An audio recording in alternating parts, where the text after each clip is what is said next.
You're not. Okay, zoning board. This is Matt Chapman calling in from LTV. I just want to let everybody know that you are live, you're recording, phone lines are opened. Go for it. Thank you, Matt. I'd like to welcome everyone to the East Hampton Town Zoning Board of Appeals meeting of May 19th, 2026. We have three public hearings scheduled for tonight. The first one is Natalie Barth, 14 Cow Hill Lane in Waynescott, Suffolk County Tax Map Number 300-197-1-29.8. Description is to allow an existing pool patio to remain 11.1 feet from a rear yard lot line where 20 is required. Relief sought is a variance of 8.9 feet is required from 255-11-10 of the town code to allow pool patio to remain 11.1 feet from the rear yard lot line where 20 feet is required and any other relief necessary. The zoning district is a B residence Zone X flood zone, and the secret class is type 2. Council, is the affidavit of service and posting in order? Yes, I reviewed the affidavit of notice and posting, and everything seems to be in order, and the board has jurisdiction over this hearing. Thank you. Member Kiley, do you have a field inspection? I do. This is the property at 14 Cow Hill Lane. It is properly posted. The posting is actually showing a little wilt from today's heat, but it was upright at one point. Next slide. That is the front elevation of the house. House faces north. Next slide. This is entering the gate into the backyard. Pool is an east-west configuration. You can see the attached pergola and outdoor kitchen. Next slide. There's a little closer photo of the pool patio, and the pool actually has a built-in cover, which is gray, and you can start to see the extension of the patio to the south. Next slide. And just a continuation of that patio to the east. Next photo. And this would be the west property line, just showing the pool within the setbacks to the west. That's it. That's it. Thank you. Is there anyone here to speak on behalf of this application?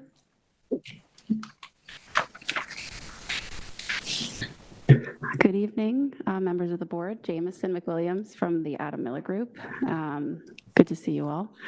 I am here representing Natalie and Brett Barth. They're the owners of 14 Cow Hill Road in Waynescott. They've owned the property for over 20 years. And I wanted to just note, I think this is, yes, the most recent updated survey is the April 27th, 2026, which is this one.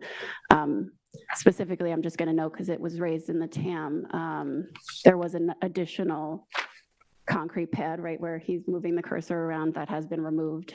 So we updated the survey. That did have a little ping pong table on it, but not worth it, so we removed it. So in December of 2024, the Barth's builder submitted a building permit application to the town requesting a permit to demo an outdoor barbecue area, build a 918 square foot open pergola with outdoor fireplace and outdoor barbecue area, and a 500 square foot patio addition to all applicable codes. Just a short 2 months later, actually, on February 10th, 2025, building permit number 77099 was issued for the same, and it was relying on a Michael Wicks survey, which was dated December 9th, 2024, showing the proposed patio extension and the proposed open pergola located 10 feet from the rear south property line. So I think we all realize now that those permits should not have been issued because they did not meet the double setback. After the work was completed, per the approved permits, the Barths submitted to the building department to close out the permits to get their CO, and it was then that the building department advised them of the following, which is from an email from Dawn Green dated September 2nd, 2025, which it stated in part, The pool patio / pergola does not meet the required 20-foot setbacks per East Hampton Town, section 255-11-10, attachment 4.1, note 8. See attached, which is the footnote in the dimensional table. In order to be single and separate, it would need to have a 10-foot separation from the pool / pool patio. So it was also then, so it wasn't them directly, it was their contractor. So they went back and forth a little bit, and it was explained to them verbally that, you had two options, you had a few options. One of them was to do that, to try to separate the structures, but that it would have to be separated by 10 feet, or they could remove the patio from underneath the pergola side of it. So as is probably clear now, the construction was all permitted and built per the approved specs, and both alternatives offered by the building department after the mistake was discovered are not actually possible. The pool patio cannot be separated from the pool by 10 feet. If looking at the survey and just sort of understanding the scale and the how close the edge of the pool coping is to the covered portion. And the patio under the pergola also cannot be removed without, removing the entire very expensive, very, well-built structure on top. So they contacted me and we applied for this variance. I also, just as a note, I personally requested an interpretation of the building inspector as to the application of that 10-foot separation, whether that actually applies or not in this case. But I never got a response. So I was trying to find other alternatives, but I got here first. So we're here requesting the variance. So just working through the variance standards. The grant of this variance will not cause an undesirable change to the character of the neighborhood or create a detriment to nearby properties. This portion of the rear yard has historically been used either by the prior barbecue area. So this was a sort of an upgrade. So the application was to remove a barbecue area and then build this. They have children, so there was a swing set there at one point. There was other backyardy kind of things. So in terms of using that portion of the property, I think it always has been used in one way or another. Also specifically to nearby properties, the adjacent neighbor to the south, I kind of looked through the historic aerials. Very recently, like that's always sort of been their driveway area, was looked sort of like a dirt driveway, but more recently the specific area abutting this exact portion of the yard was paved, and it's now like a parking area. So really just 10 feet to the south and then a couple of extra feet, it's now being used to park cars. So I don't really think that that's an area of the yard that could really have much harm based on this use.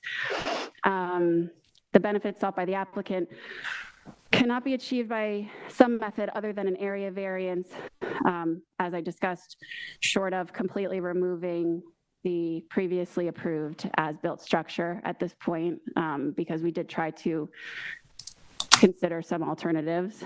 The requested variance, I don't know, maybe it's substantial because it is almost half of what is required, but clearly that was the accident that was made was because they were relying on a 10-foot setback.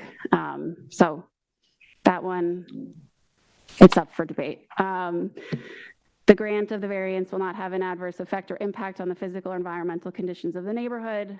There is no potential for negative environmental impacts here, in my opinion. And the difficulty causing the applicant to request the variance was not self-created in the sense that they would not have built this had they not gotten permits. My client is actually very meticulous, very careful. She was very upset when this happened. She went to every one of the inspections along the way with all the footings and everything. So it's not like we did this without permits. They relied on the permits. And that's pretty much what I have. Thank you. Does the board have any questions? Yeah, I have one. You said twice said that this was built as per the building permit. So if we were to look at the building permit that had been issued, this is in the spot that's on the building permit. It didn't vary by 2 or 3 feet. Well, good question. It varied by 1.1 feet in the right direction. So you had an approval to be at 10 feet, but you're at 11. Yes, we do. And that should be in the paperwork somewhere. The approved set of plans with the stamped approved WIC survey. And for whatever reason, how the construction ended up, it ended up at 11.1, but it was approved at 10 feet. And the distance between this covered patio and the pool, I was out there.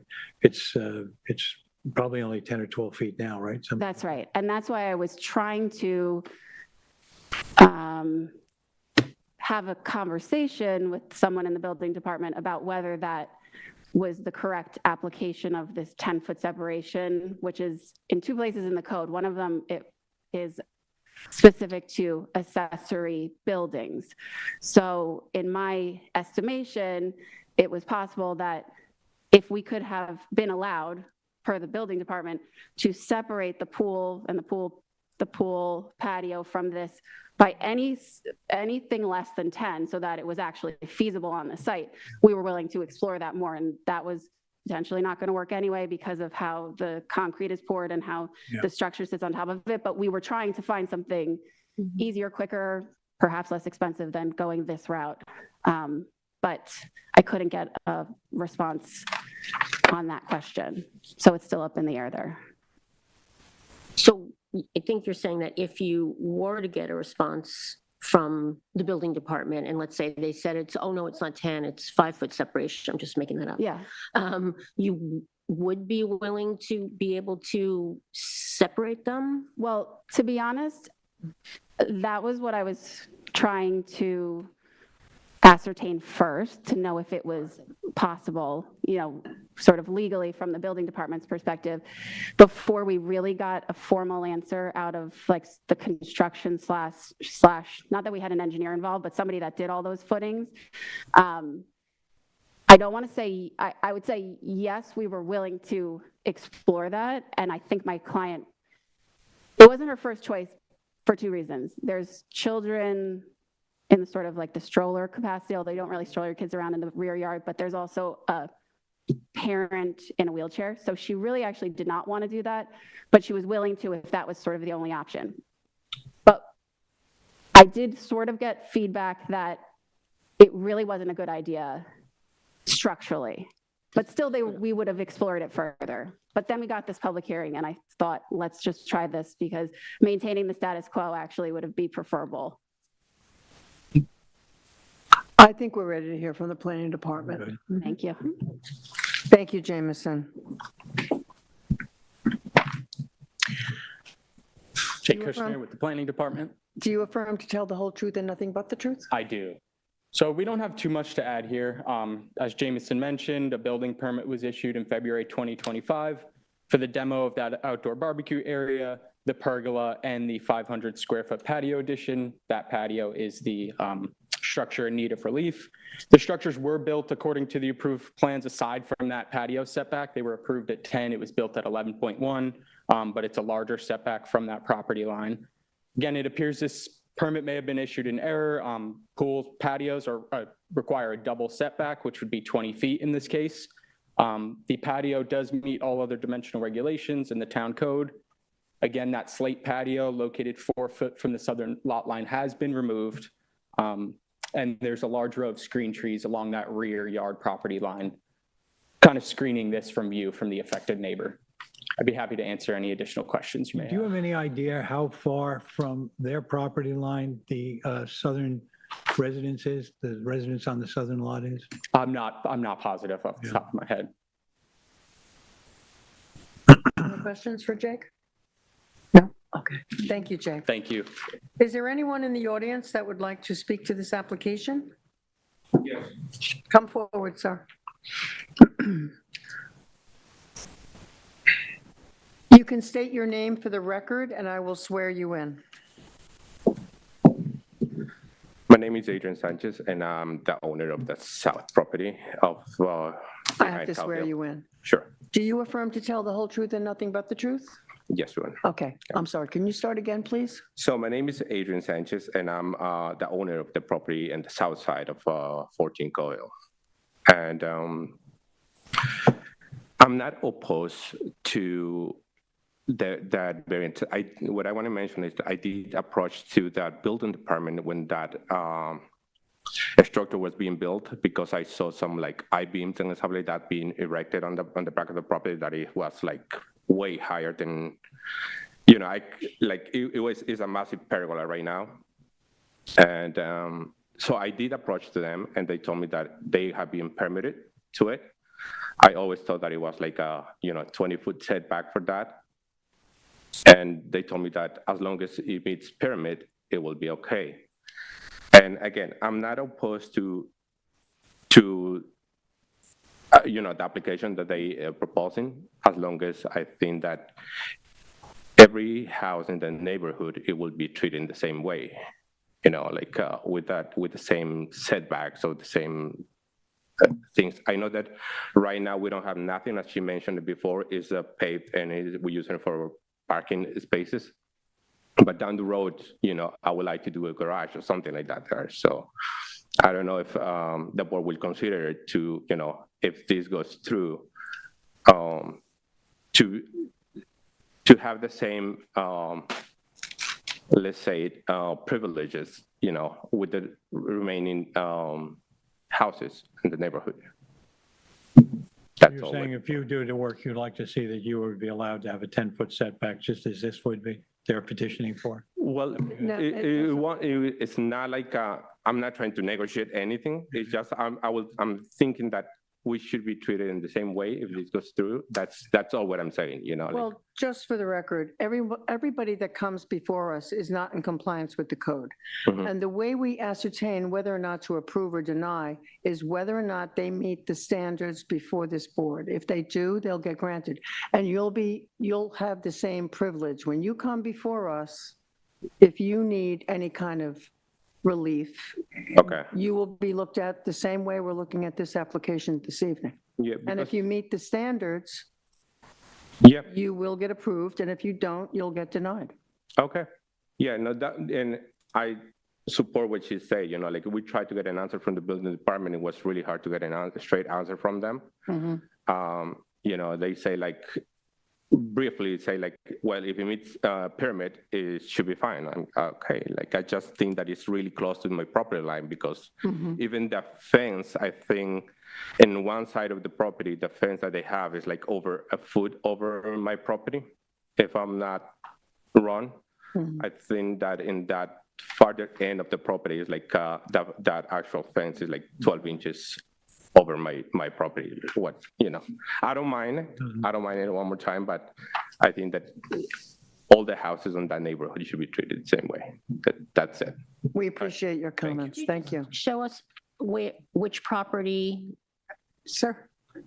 I'm sorry, I can't really tell from the survey how many properties, so you're abutting, sorry, you're saying your property, the rear of your property abuts this property? Is that what you were saying?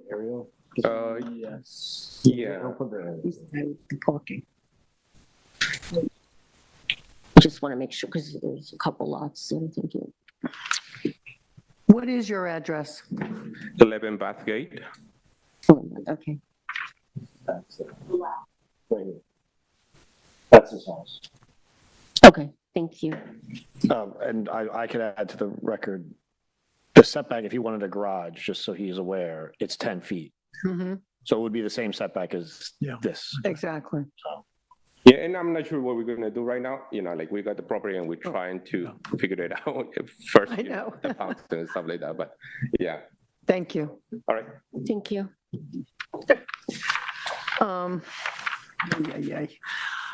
James, Matt, do we have any callers? You have 0 callers. Thank you. Jameson, would you like to have any additional comments?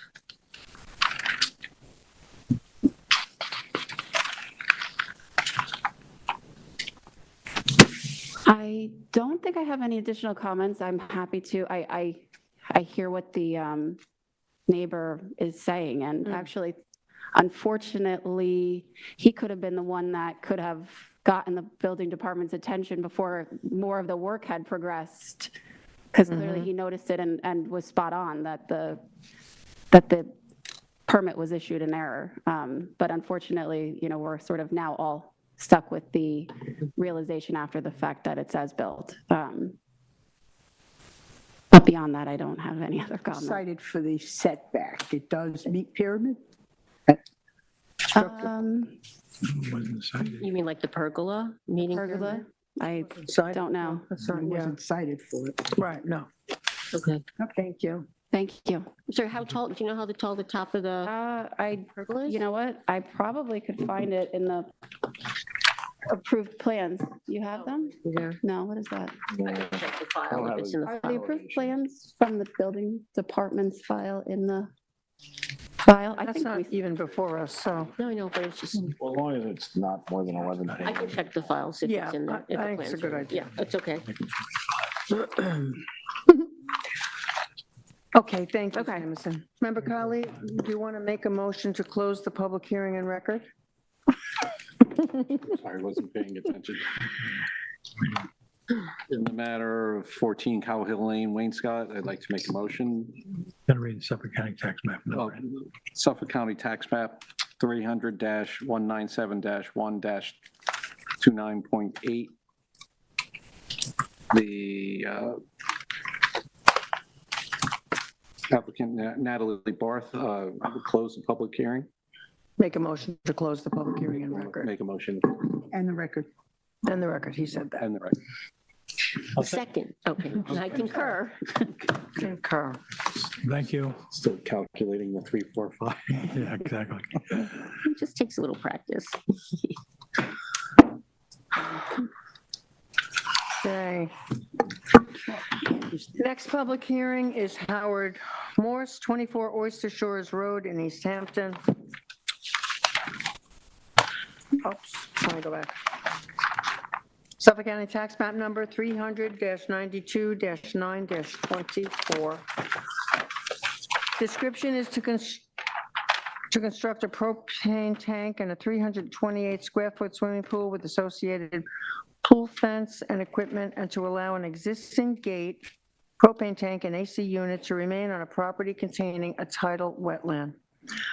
Relief sought is a natural resource special permit pursuant to 255-420, variances from 255-430, minimum wetland setbacks, and 255-1110 of the town code, and any other relief necessary. Variances of 97.1 feet and 49.7 feet are required to construct the pool fence and swimming pool 2.9 feet and 50.3 feet from wetlands, and variances of 100 feet, 58.9 feet, and 47.2 feet to allow a gate, AC unit, and propane tank to remain 0 feet, 41.1 feet, and 52.8 feet from wetlands where a 100-foot setback is required. Two variances of 9.5 feet and 8.4 feet are needed to construct the pool equipment and swimming pool 21.6 feet and 20.5 feet from the southern front yard lot line where 30 is required. One variance of 1.4 feet is required to allow the swimming pool deck to be 18.6 feet from the northern property line where 20 feet is required. The zoning district is B Residence X Flood Zone, AE Elevation 6, secret class is Type 2. Council, is the affidavit of service and posting in order? Yes, I reviewed the affidavit of notice and posting, and everything seems to be in order, and the board has jurisdiction over this hearing. Thank you. I did this field inspection, so I will go forward. As you can see, it was properly posted. Next, please. This is the front of the residence. It also has a carport, and behind me is Oyster Shores Road. Next, please. Yeah, this is another angle. Same thing, though. Just wanted to give you a sense of the structure we're talking about. Next, please. Okay, this is an existing fixed dock with a floating dock beyond, and it's also the location of the tidal wetland boundary. This is a view looking east toward 3 Mile Harbor. Next, please. This is a continuation of those tidal wetland boundaries, and I'm still looking east toward 3 Mile Harbor. Next, please. This is another location of, you can still see that fixed dock, and we're still dealing with, I couldn't do a panoramic, I should have, but I'm just trying to demonstrate the whole wetland boundary that exists there. Next, please. Okay, we're actually looking at the approximate location of the lap pool. It's also a view of the applicant's residence looking west of the approximate location of the proposed conservation easement. There's a lot going on here. Next, please. This is, again, just giving you a sense of the structure we're looking at, and this is, I guess you would say, the front of the property, since 3 Mile is right there. Next, please. This is the portion of the deck, and 2-foot wide step is going to be removed to be replaced with the lap pool. So you're literally going to eliminate a section of that at the end, and that's going to be the location of the lap pool. Next, please. Okay. This is the location of the proposed, this is where the pool equipment is enclosure is going to go. It's also the location of the proposed dry well, and this is the southern side of the residence looking north. Next, please. Okay, this was a beautiful, beautiful tree. That's not why I took the picture, though. This is actually the area of the proposed location of the propane tank, which is actually going to be left of this beautiful tree we're looking at. Next, please. Okay, I tried to get as best a view I could. This is beyond the tree where you just saw, there's going to be a pool fence, and beyond that is going to be a conservation easement that's being proposed. Next, please. This is again a view of 3 Mile. And also, there's a lot of open land in the rear here where the conservation easement will be. Next, please. Okay. This is the gate that is before us tonight. I'm going to definitely have some questions about that gate. Next, please. This is the, I think it's the wetland boundary view from the south side of the property looking north. Next, please. This is actually the neighbor's house. And I think that might be my last photo, which, by the way, does have a pool. And as you can see, a very groomed lawn. Next, please. I think that might be it, though. Okay, thank you, Morgan. Is there anyone here to speak on behalf of this application? Good evening. Just identify yourself for the record. Yes, my name is John Huber, attorney for the applicant with the firm of Balsam, Schmidt and Huber. I have 2 of the green cards. I don't know if Mr. Collins would like those. Sure. Thank you, sir. Okay. Okay, I know your time is valuable. I always endeavor to be brief, so tonight I'm going to shoot for 10 minutes and move through this very quickly. I appreciate that the harder I work, the easier it is for you to do your job. So when we made our submission back in January, I prepared a very thorough memorandum that digests all of the underlying circumstances, the NRSP criteria, the variance criteria, all of the evidence that we have. And so my point here tonight is to hit the highlights of my memo. And if the board said, gee, something you said caught my interest, it's all in here, and you can go back at your convenience and take a look at that if you choose to do so. So good evening, Chair and Board members. John Huber of Boston Schmidt and Huber, offices in East Hampton and Port Jefferson Village. Attorneys for applicant Howard Morse, owner of the subject premises at 24 Oyster Shores Road. We request a natural resources special permit and wetland setback and dimensional variances to install a modest 8-foot by 41-foot lap pool with related accessory improvements and to maintain minor existing accessory structures on the pre-existing corner waterfront parcel. For purposes of tonight's hearing, I'll just touch on the highlights of the memo. At the outset, I'd like to emphasize 3 things for you. No wetlands will be disturbed. All proposed work is entirely within the upland areas, and the application produces substantial net environmental benefit through extensive revegetation and a permanent conservation easement.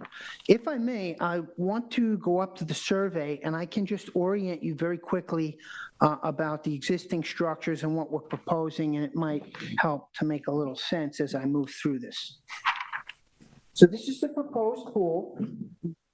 And what we're doing is, so to avoid disturbing any other portions of the property, we're removing a section of the deck and nestling the pool inside. Up here, we have a propane tank and a air conditioning condensing unit.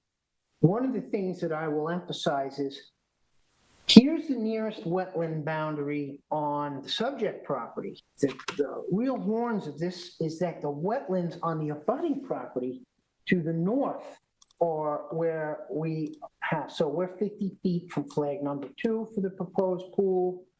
For example, the propane tank is 52.8 feet from the wetlands boundary on the abutting parcel, etc. I think the propane tank that originally proposed for here has been relocated. One of the things that's interesting, this is a corner lot, so it has 2 front yards, but since this is abutting 3 Mile Harbor, this becomes one of the front yards. Yep. This is a rear, this is a front yard.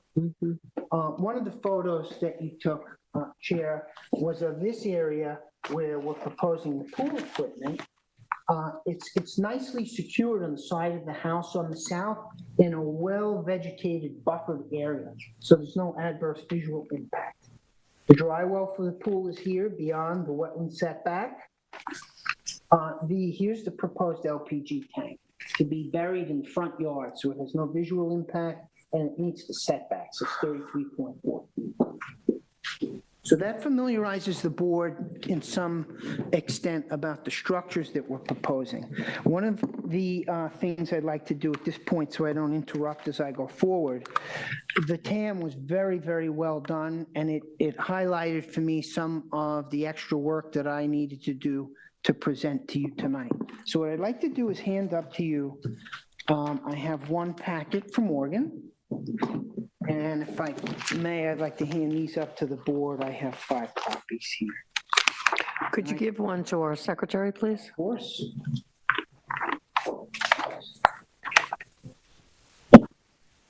Thank you, Mr. Eber. Thank you. And just so the board is comfortable, I know you like to have all the materials. These are materials that they're very simple. Thank you. And they were just to emphasize certain points that were made in the TAM and our responses. And I will address those as I move forward. This is a uniquely constrained waterfront corner lot first developed in 1968, decades before the town's modern harbor protection and natural resource special permit regulations. The parcel is narrow and irregularly shaped, subject to multiple front yard setback conditions. It is consistent with historical development patterns in the neighborhood, and it's impacted by wetland migration from the neighboring Salomon property to the north at 26 Oyster Shores Road. Importantly, the nearest wetland flag on applicant's own property is approximately 90.3 feet from the proposed pool. So on our property, the wetland boundary is here. That's is 90.3 feet. So we would only need a 10-foot variance to position the pool at that location, 100 feet being the target for the wetland setback. Most of the variance calculations that I'm here to discuss are driven primarily by the off-site wetlands on the abutting Salomon property to the north. This distinction is critical to understanding the practical nature of the requested relief. We appreciate Morgan's thoughtful review and her April 23rd TAM. Importantly, the TAM recognizes several key facts favorable to the approval. The property presents a unique mitigation opportunity. The proposed revegetation would provide significant environmental benefits.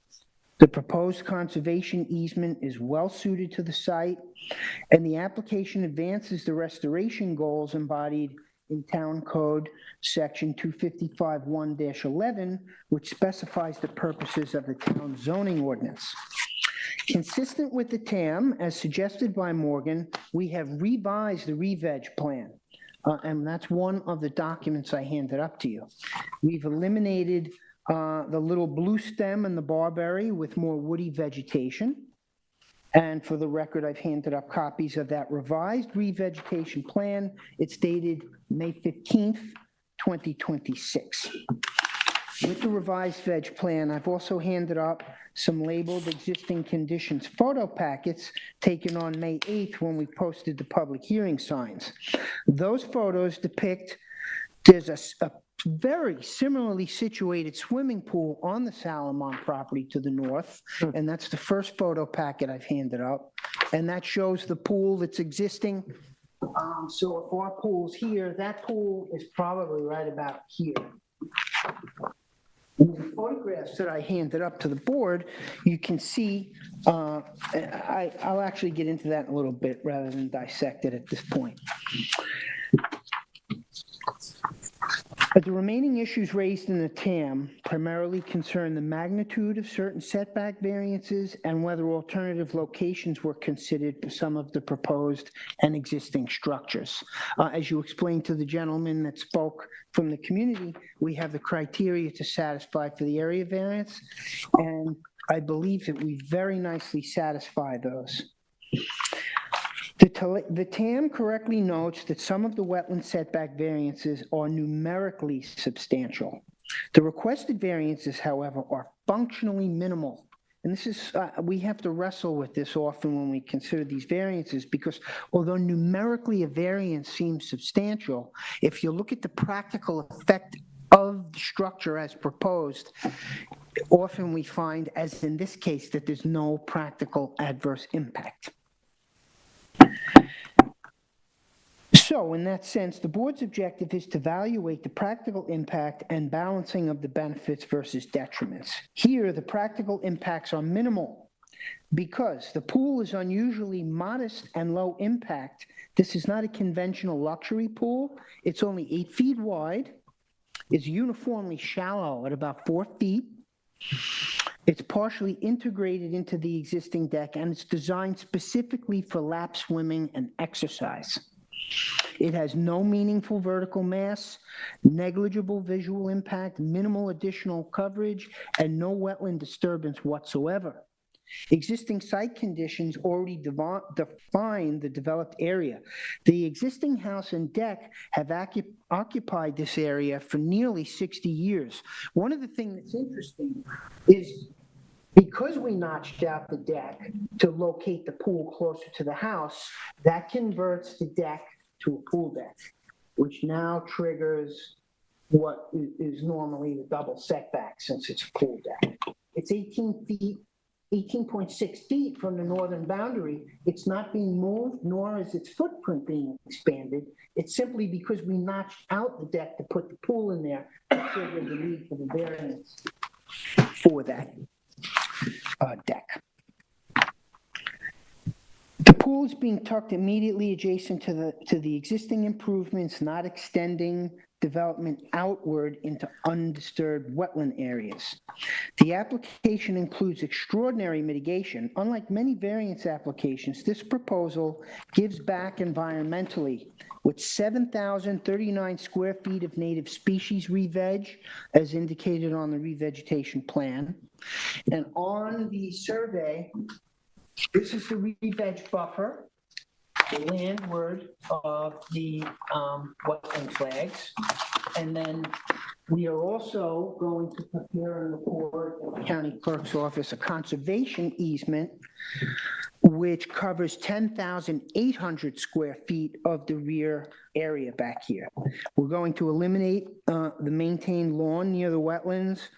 There will be no fertilizer, no structures, no clearing in the conservation easement. We have, because of the native re-veg, improved runoff buffering and habitat enhancement.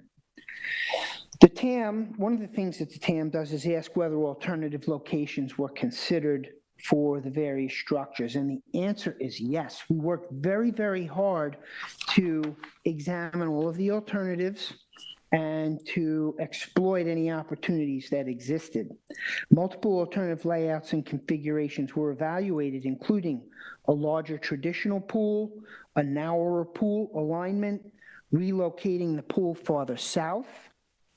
That would have reduced setback from the property line, so we positioned it so that it would be 21.6 feet north of the southern property boundary. Positioning the pool north more so it aligned exactly with the deck. But in order to increase the distance from wetland flag number 2 on the neighboring property, we shifted the pool as far south as we could to increase that distance.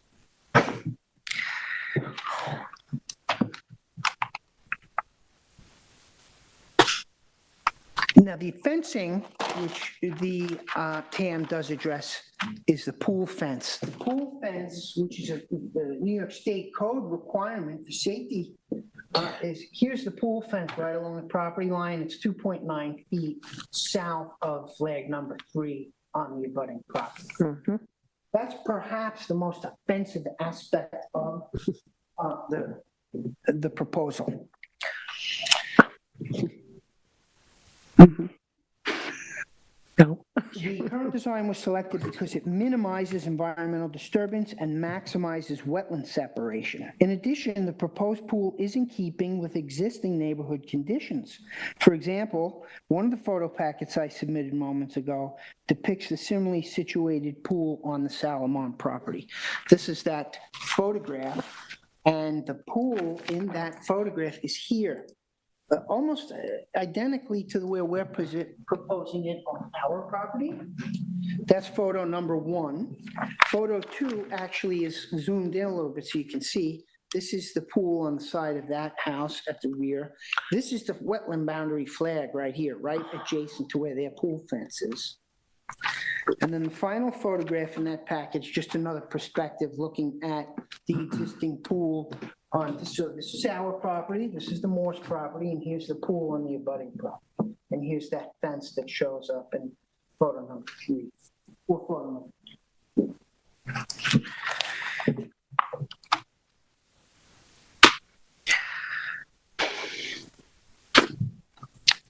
As for applicants' proposed pool fence, it's a legally required safety feature. It's low profile and permeable. It doesn't alter grades. It doesn't impede drainage. It introduces no runoff or pollutants, and it sits landward of the proposed conservation easement area.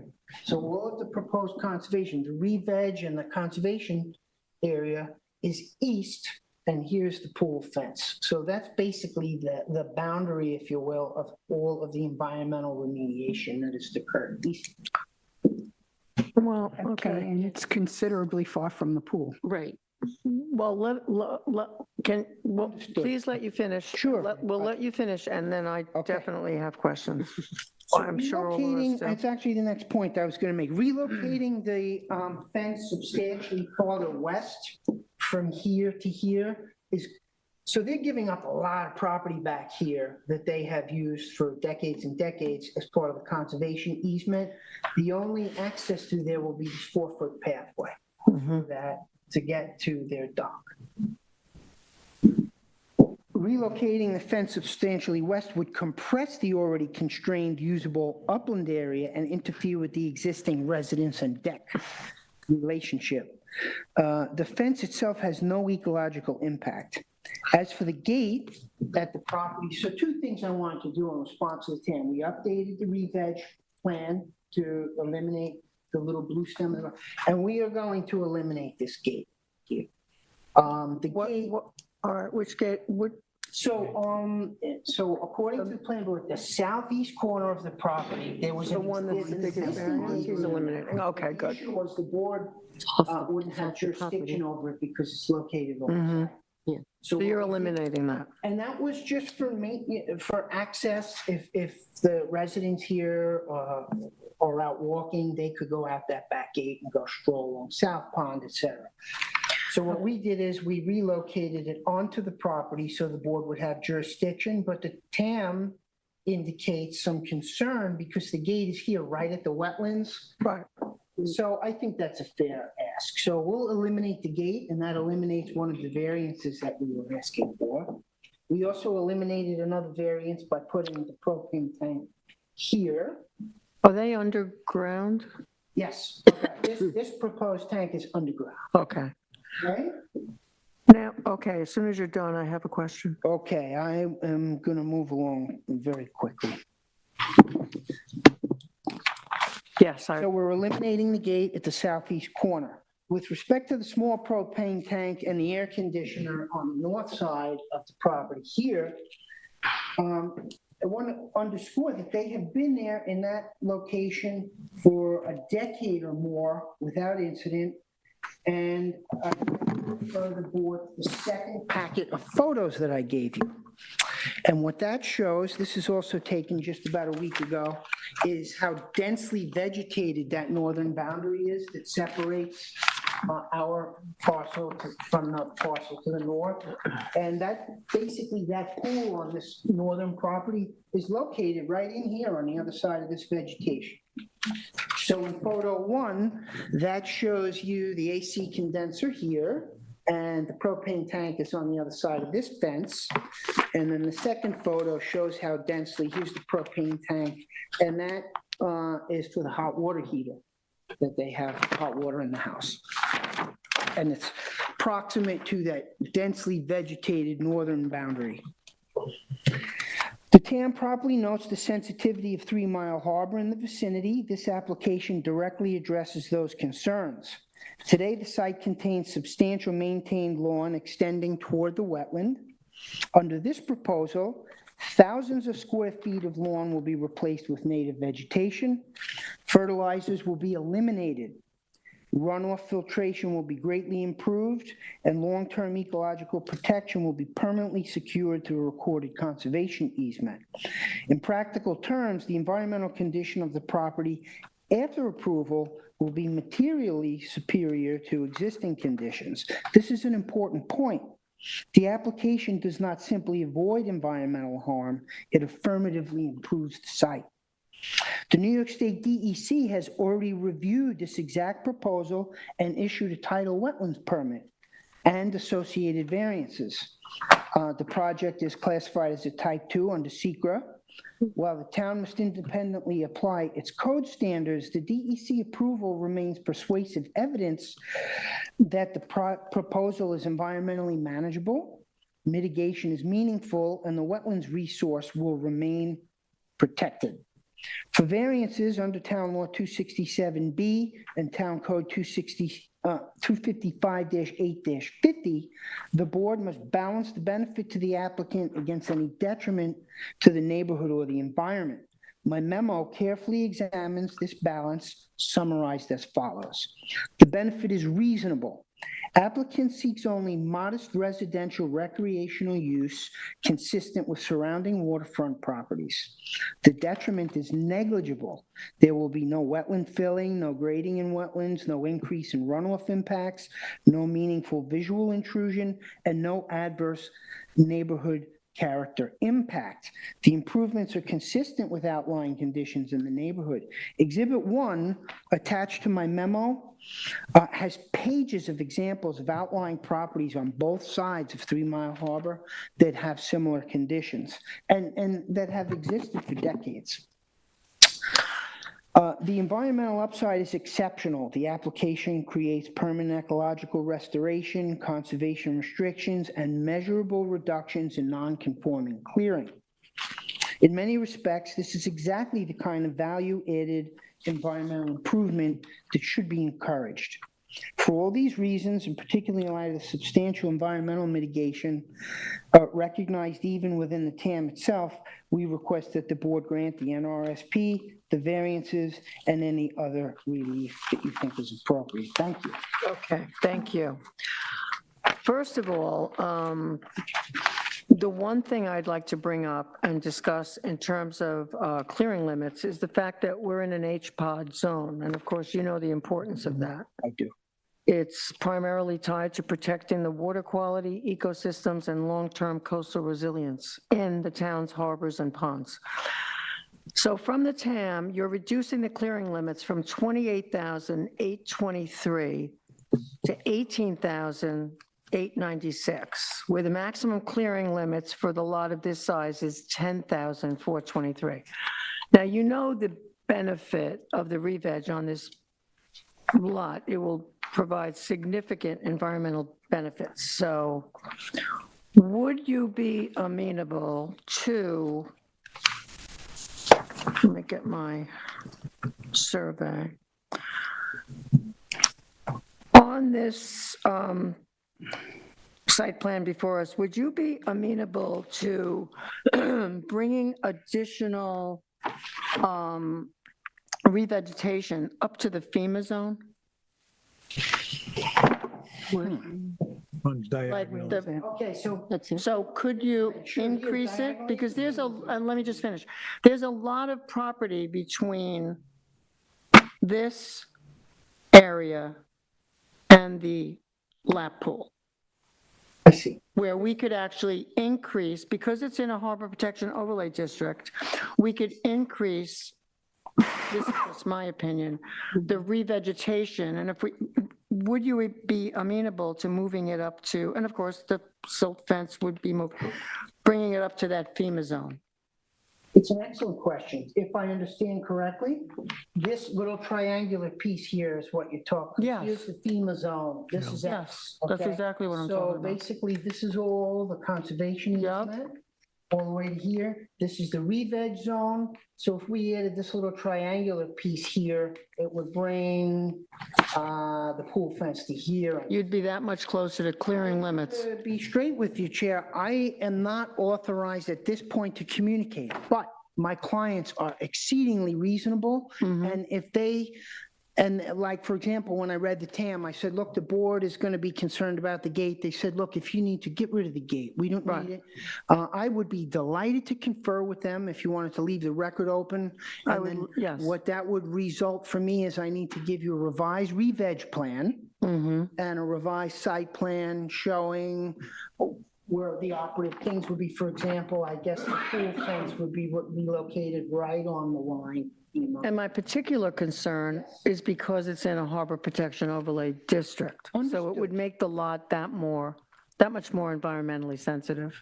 If you feel that this is something that would please the board, I think it's a reasonable, certainly to consider, and I would be happy to go and confer with my client, and I could probably give you an answer as early as, at whatever form you would like that response, by Friday perhaps. I can reach out to my clients and as soon as possible to get their consent for that, and I could submit the revised I would appreciate materials. that. Does the board have any other questions? No, it'll be re-veg and the fence. Oh, yes, and the fence obviously would move as well. Silk fence temporary and Right. the pool fence fence. permanently to be Pool fence, right. consistent. I'm encouraged. I think my client would agree to it, but I can't speak for them. No, I understand that. But We I can leave think the it's a record open, reasonable it's fine. ask, and I'd be happy to approach them. Well, thank you for that. Thank you. Would you, go Yeah, ahead. one more. So thank you for saying that you considered other alternatives to either reduce or eliminate certain variances. But could you just go through, I mean, because I I'm not here to redesign this for you, but I can look at the survey and, so could you just talk a little bit more about what you considered? Of course. And why, and it doesn't have to be at length, but just, specifically No, for I a few can of the actually key move through it, elements. and I could refer you to also in my memo, I Right. have, I think, it's just pool design alternatives, comparison table. I gave all so that's on page 19 of my memo. Okay. But I will quickly run through those. So a standard size pool, 20 by 40, 6 to 8 feet deep, located further seaward in the property's eastern yard. So this pool, theoretically, I'm not espousing that this would have been viable, but the pool could have been a full-size pool out here. Clearly, not optimal. Let's revise that. We'll take that one off the table. Size and improved location. So one of the designs I did mention too, the pool, rather than being here, was out and up and abutted right up against it. So we said, we could do a little bit better there. Let's move it down and in closer to the house. Without the partial deck removal. So then it would have been, let's keep the the pool out here a little bit. And then we said, we could do even better here and get the 90.3, get up to that by notching out the deck and inserting the pool. And then we settled on removing the portion of the deck and inserting the pool. So those were the primary design alternatives that we looked at. I think we're ready to hear from the planning department. Thank you, Mr. Huber. Thank you for the opportunity to be heard. You're very welcome. Morgan? Good evening, Board. Morgan Slater for the Planning Department. Do you affirm to tell the whole truth and nothing but the truth? I do. The property's on the corner of Oyster Shores and South Pond Road within the head of the harbor area of 3 Mile Harbor, and it contains tidal wetlands associated with the harbor. The application is for a swimming pool within minimum wetland setbacks, which warrants a high level of review because there have been few pools approved within minimum wetland setbacks since these regulations were established. The subject property and many of the properties on Oyster Shores Road were constructed in the 60s before modern zoning, which has resulted in many of these parcels being non-conforming to minimum wetland setbacks. The requested variance for the pool is substantial, but it is in the same ballpark as the wetland setback variance that was granted for the swimming pool on the neighboring parcel to the north at 26 Oyster Shores back in 2012. I do have a typo in my TAM on the address on that. I had it at 36 Oyster Shores. It is 26 Oyster Shores. That application also included a wetland buffer and easement as mitigation, though it does appear to be maintained and has not been naturalized. It's not really something that should impact, the board's consideration of that mitigation on the subject parcel.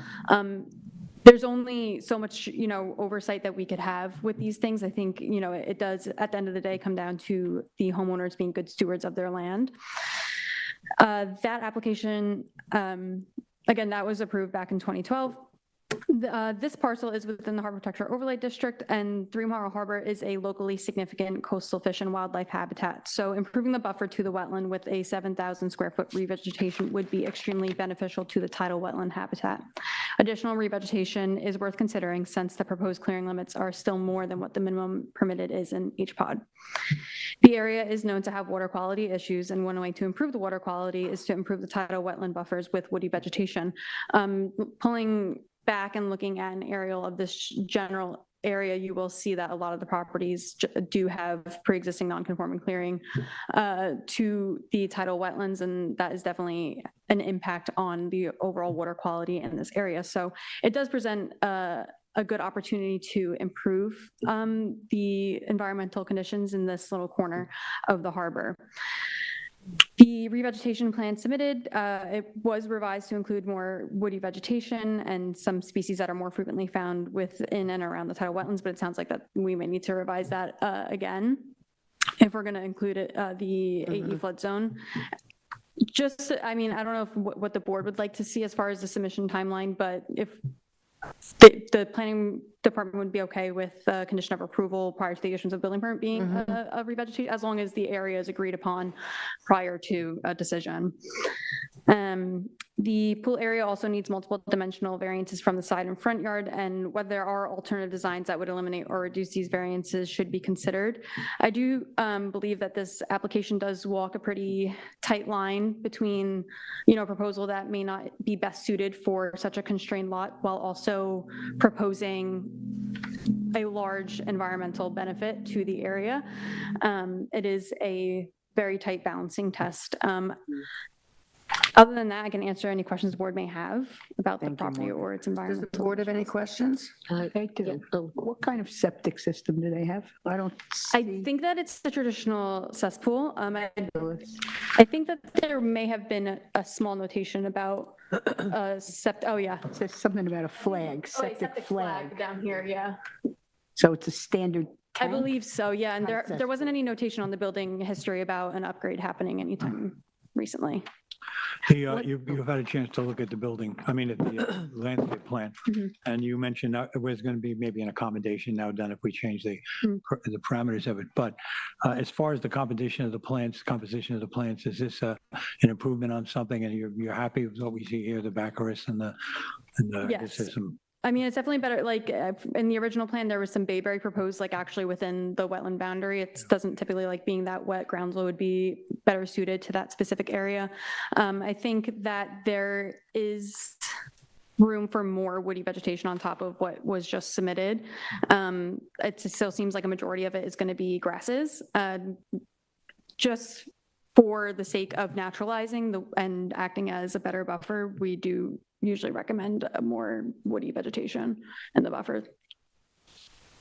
So when was this house built? You may have said it. Yes, 1968, I think the building permit was issued for its construction.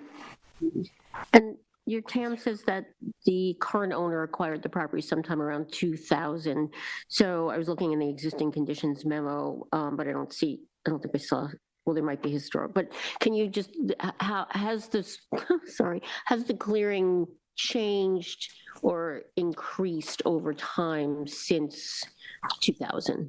I think that there has historically been clearing beyond the wetland boundary on this lot. There was a zoning board application or zoning board approval in 2002 that I think a condition of approval was no more mowing within the wetland. Right. That doesn't seem to have been adhered to based on our site visits. That could be a condition of approval if we approve. And what the chair suggested or asked Mr. Huber to consider with his client are you able to, I can sort of look at the show, but do you know what X number of thousand feet? I'm curious how much closer. It looks like, I can't really say off the top of my head. It would probably be around ballpark at least 1,000, I'd say, just based on the area north of the pathway that they're showing is 1,700. It's smaller than that, so. And Oyster Shores, that's considered that's a rear lot line. I know they take entrance, right, but. Yeah, it's a very, just a lot line situation, it's waterfront and technically that is the front yard according to the code, but then there's also, it's also a corner lot, which has. I was just thinking about setbacks from that line, so if something. From which, the western or southern? From the western, the Oyster Shore side. Okay, I believe it's 30 feet. No, I'm not 100% sure if that would be rear yard or front yard setbacks.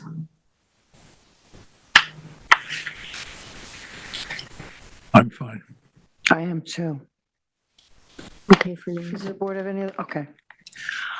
Thank you, Morgan. Is there anyone in the audience that would like to speak to this application? Matt, do we have any callers? You have 0 callers. Thank you. Mr. Huber, would you like to? Just closing remarks. Thank Sure. you so much. So one of the issues, my clients were, I said, look, you're going to have to deliver on this if we want to propose. They said, okay, what would you suggest? And in fact, I worked very closely with the planning department about 2 years ago to vet the ideas, and that's what yielded the conservation easement and the re-veg, and I went back to my clients, they said, sure. One of the things, obviously, one of the benefits of having the homeware is the view of the water. So the woody vegetation, when I go back and talk to the client, I'll recommend that we also revegetate this triangular piece up to the FEMA flood zone. And again, keeping that theme of woody vegetation. The only issue is in the areas off the back of the house, we want to keep that kind of low. So we'll put the woody stuff that might tend to grow a little higher so it doesn't interfere with the view off the back of the house.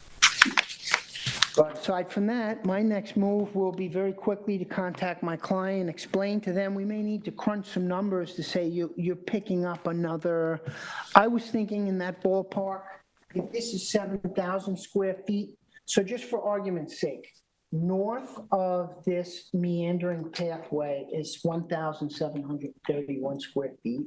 South of it is 5,000.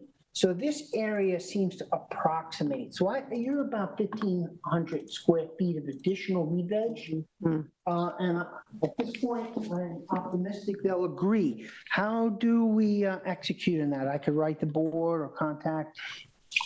Yeah, you would have to contact, you would have to send a letter, Sure, I'll send a agreeing letter. to this. How much time would you need, a week? The most. I'll be supremely diligent tomorrow or the day after, and I'll write a letter. And not only what I will do, Just agreeing to this and the I'll mark parameters up and the how much survey. square foot, okay. in yellow to show the Yes. additional re-veg area, and I will explain. And the pool fence, this will also, well, Yes, the move pool- that as well. The pool fence Yeah. there. Well, there's Yes, plenty we of already room, said you would. right? There's between Actually, that there and the eliminate some laptop. of the variances that would have been necessary over here. It will increase the setback. Yes, It'll, it will. yeah, it'll increase the setback. Okay, so I'll try to do a nice letter for you summarizing what relief we've eliminated, what we're delivering. Yes. And I thank you so much for Okay, your well, time. before you finish, do you know what kind of septic system this is? If this house was built in Conventional, 1968, is it a septic tank? It's, It's a this says conventional septic not field system. verified. Under different circumstances, I may have considered proposing, but this is not a substantial improvement to the property. And it was, so it's a conventional system. It's not an innovative system, a new one. Okay, thank you very much, Thank Mr. you. Huber. Thank you. So I'm going to make a motion in the matter of Howard Morse, 24 Oyster Shores Road, East Hampton, Suffolk County Tax Map Number 300-92-9-24, to leave the record open for 1 week for Mr. Huber to get back to us about the additional revegetation we've requested up to the FEMA zone. Do I have a second? Second, I didn't know you were done. Done. Done. I concur. I concur. Wait, thank you, Mr. Huber. See, I like to throw you off like that. Mixing it up tonight, Sherry. Okay, now let me just get my act together Yeah, here me too. just before I wanna pull lose up the everything. new Next application, This is here. What's going on here today? Okay. So I need this. Let me put this away.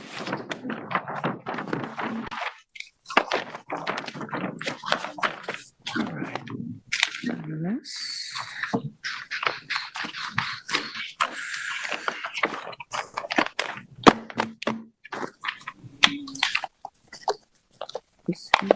Okay. Okay, the next public hearing is 65 Dunes Lane LLC, 65 Dunes Lane, Amagansett, Suffolk County Tax Map Number 300-129-2-21. Description is to allow approximately 400 square feet of pool decking to remain, reconstruct existing first and second story decking, construct a 400 square feet of new second story decking, the demolition and construction of a portion of the residence resulting in decrease in gross floor area, and the replacement of windows and doors on a parcel of land containing barrier dunes, beach vegetation, and beaches. A natural resources special permit pursuant to 255 for 20, variances from 255 for 40, coastal setbacks, and any other relief necessary. The following variances from the primary dune crest are required. 75-foot variance is required to allow the enlarged pool deck to remain 25 feet.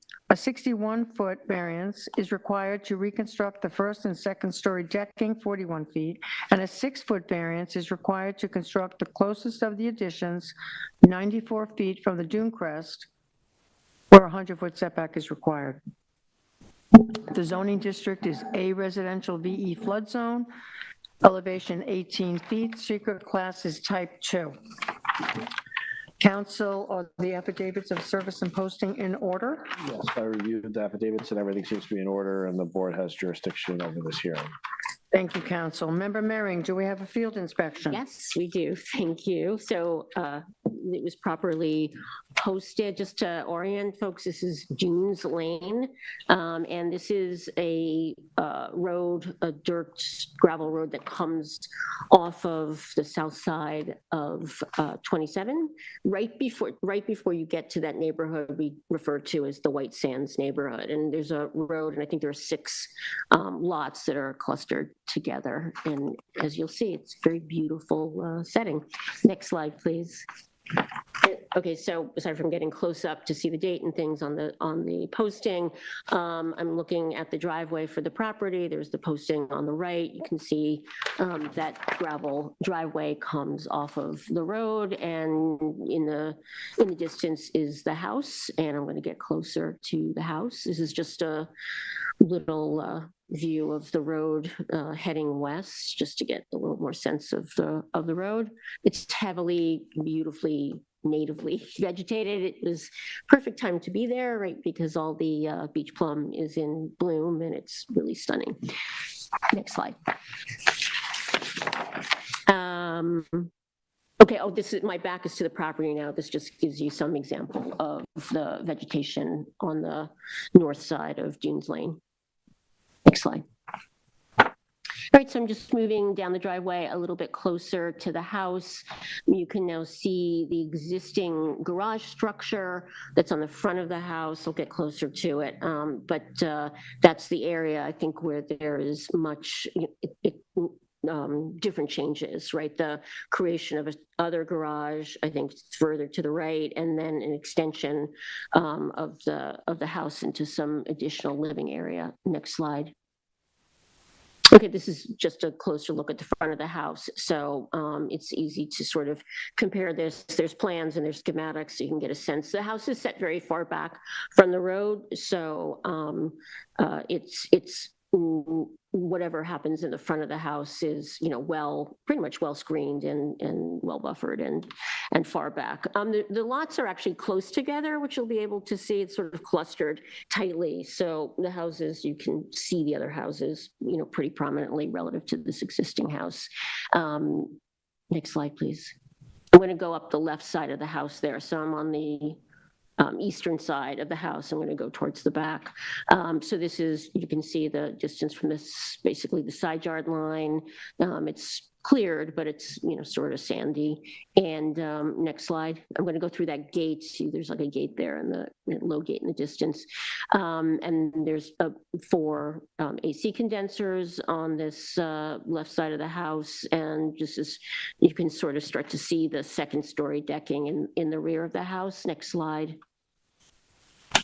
Okay, and sort of, again, this is a better look at the first and second story decking, and you can begin to see the pool and the pool deck in this photo. Next slide. Okay, so here is, my back is to the house, and you can almost see the overhang of the decking there. So I'm just basically close to being under it. So that's the pool deck. It's, surrounded on all sides by dune land and vegetation. I think I'm gonna walk to the left corner there. Next slide. So now I'm standing in the corner, and you can see on the survey, I think it shows the difference between the existing pool deck now and what it was at one point. I didn't pace it out, but it's, it drops off, and it's basically uncleared right around the deck. Next slide. Or say, so I know, right?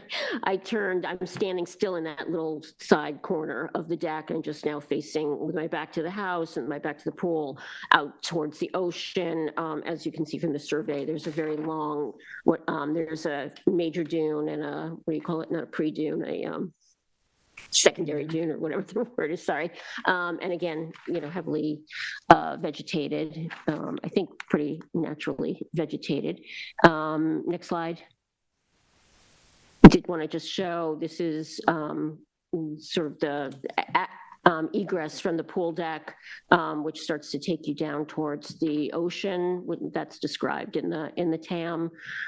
Next slide.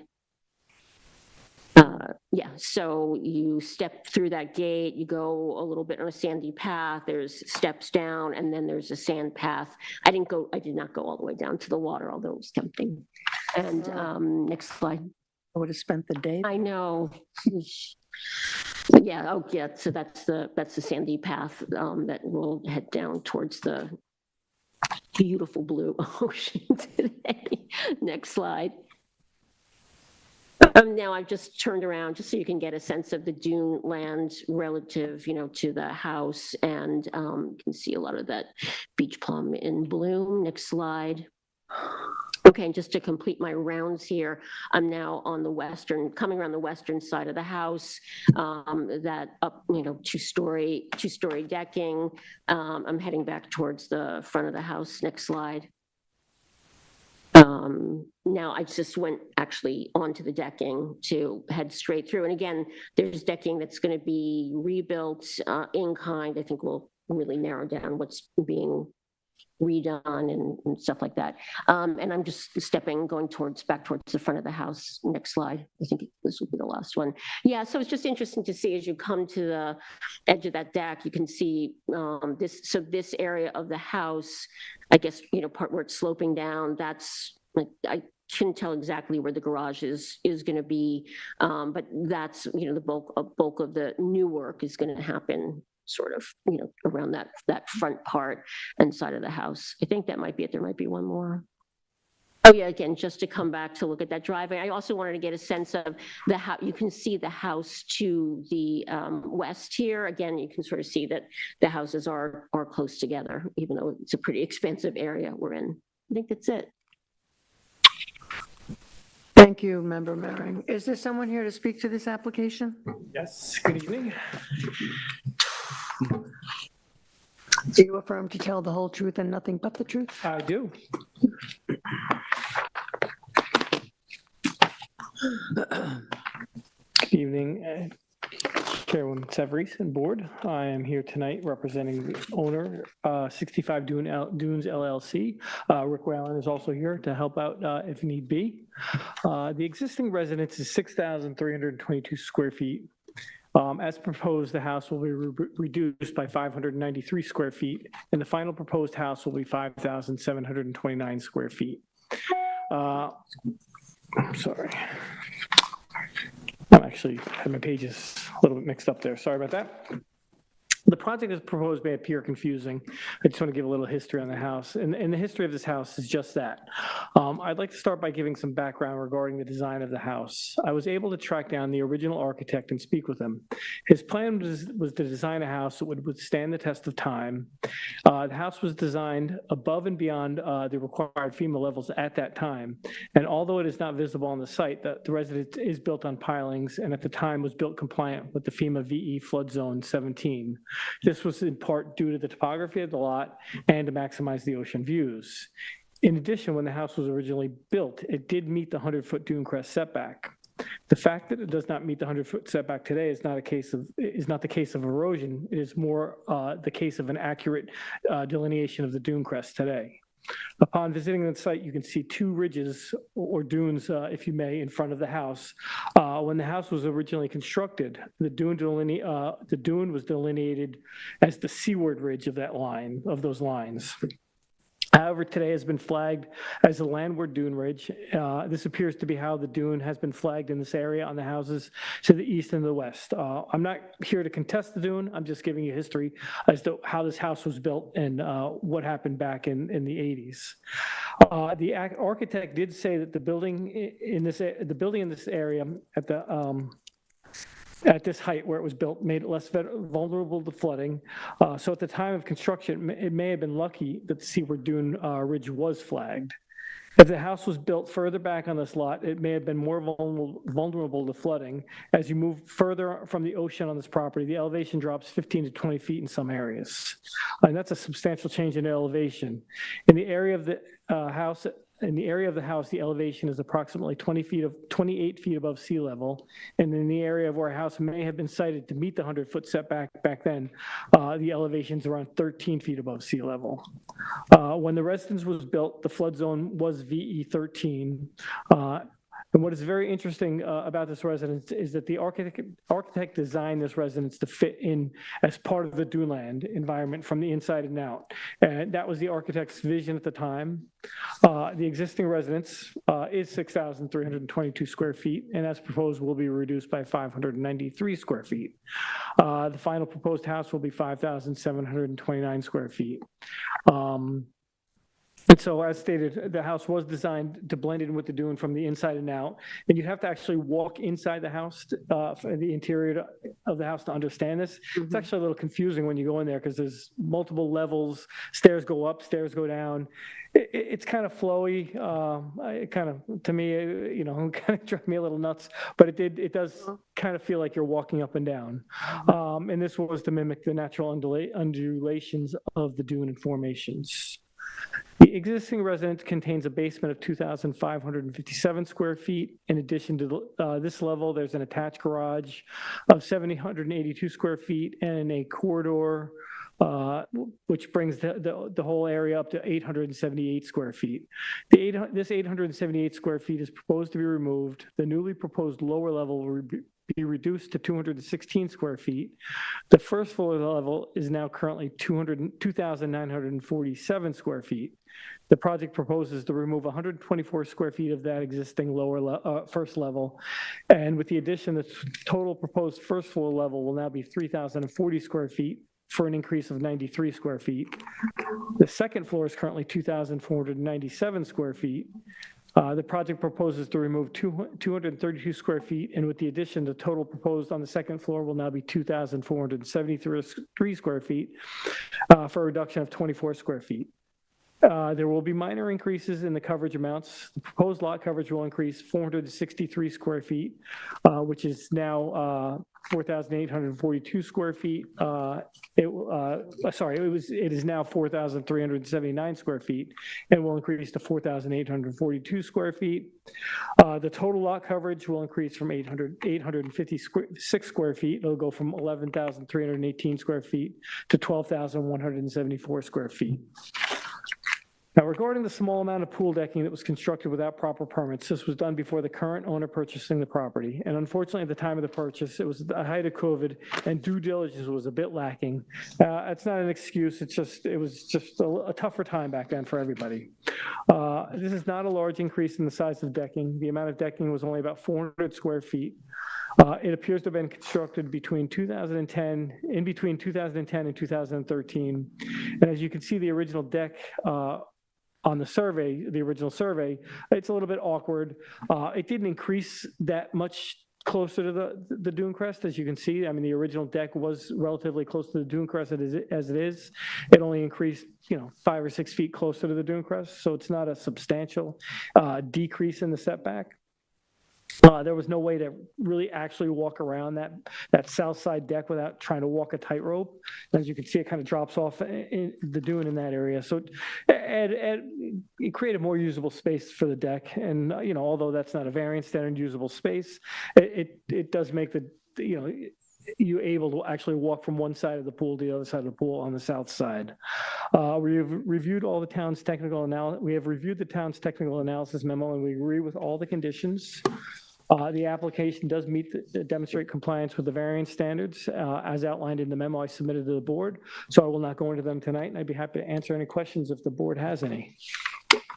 Does the board have any questions? How much of the increased lot coverage is due to driveway space, parking space? That I couldn't, actually, I don't have an answer for that one, sorry. But, for the Are you driveway. reconfiguring the driveway? I'm gonna take an estimate, but that's, I mean, I could get an answer for you on that one. I'd have to ask the surveyor on that one.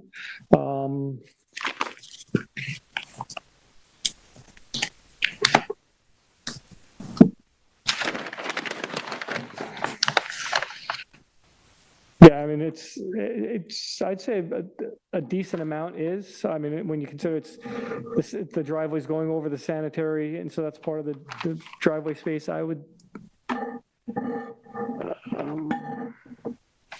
existing. That's possible. Yeah, I'd say majority of- probably at least half of the lot coverage is because of the driveway. I didn't even, thank you for pointing that out. That wasn't even a consideration of mine. So Joel, in terms of mitigation measures, the TAM is pointing out that the granting of a substantial variance for the existing pool deck could result in sufficient nexus for a conservation easement over the primary dune. Would you be in Yes, we would. agreement with that? Yes, Thank you. as long as it allows us the pathway to the beach. Joel, can I just square a little bit? So the size of the garage you're taking out is what? And then there's a new garage, right? There's a So detached garage, yes. it's detached, okay, because, right. But what is the size of the new garage? And I'm just trying to square how much garage space you're taking out and then The how new much. garage can only be 600, it's only 600, can only be 600 Right, square the feet. one that's detached, yeah. But but you're taking out that structure in front, Mhm. right? So is that all garage or that, no, there's living? It's garage, there's a little bit of habitable space in there as well, too. Okay. You could, they pull in like one car in the garage. Right. It's kind of a weird design. Yeah, so just because the garage would never, even though it's attached, it would not have counted to gross floor area, or are At you, the time, or is this at the going time back of, to at the the? time of the application being made, garages were part of gross floor area. This is kind of a new thing in the town. 600 square feet, not counting towards gross floor area. Can I ask about the pathway to the ocean? It looks like it's avoiding, there's an existing platform and stairs. I think there's just a mistake on the survey. I only noticed that for the first time about 2 weeks ago when I went there to check it out. The walkway does.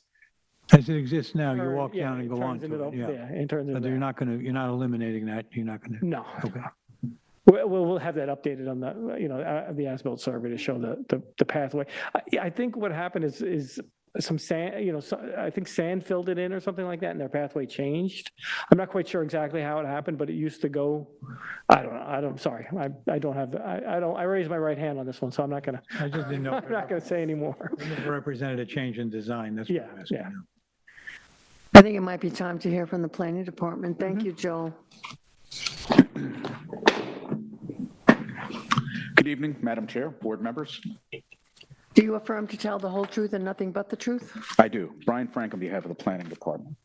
So I think a lot of the background of the application has been covered by Member Meering and by Joel Halsey. As Member Meering had indicated, Dunes Lane is a private road that's located in Amagansett on the ocean side, east of a much more densely developed neighborhood, a subdivision formerly called Montauk on the Sea. But this is an area characterized by larger or at least deeper lots and a very well-developed primary dune system. And that's what you have on this property. And I think you can generally break this application down into three elements. There are the portions on the northern side of the structure now, where there's a fairly extensive scale of construction that's proposed in terms of what's being removed and where new construction is proposed. Most of that complies with the town's 100-foot dune crest setback. Before I go any farther, I should point out that a lot of those measurements that you see on there with the red arrows and that mark out of where the increase of the deck is, that was me with the measuring tool. I don't want to make it appear that that's the surveyor.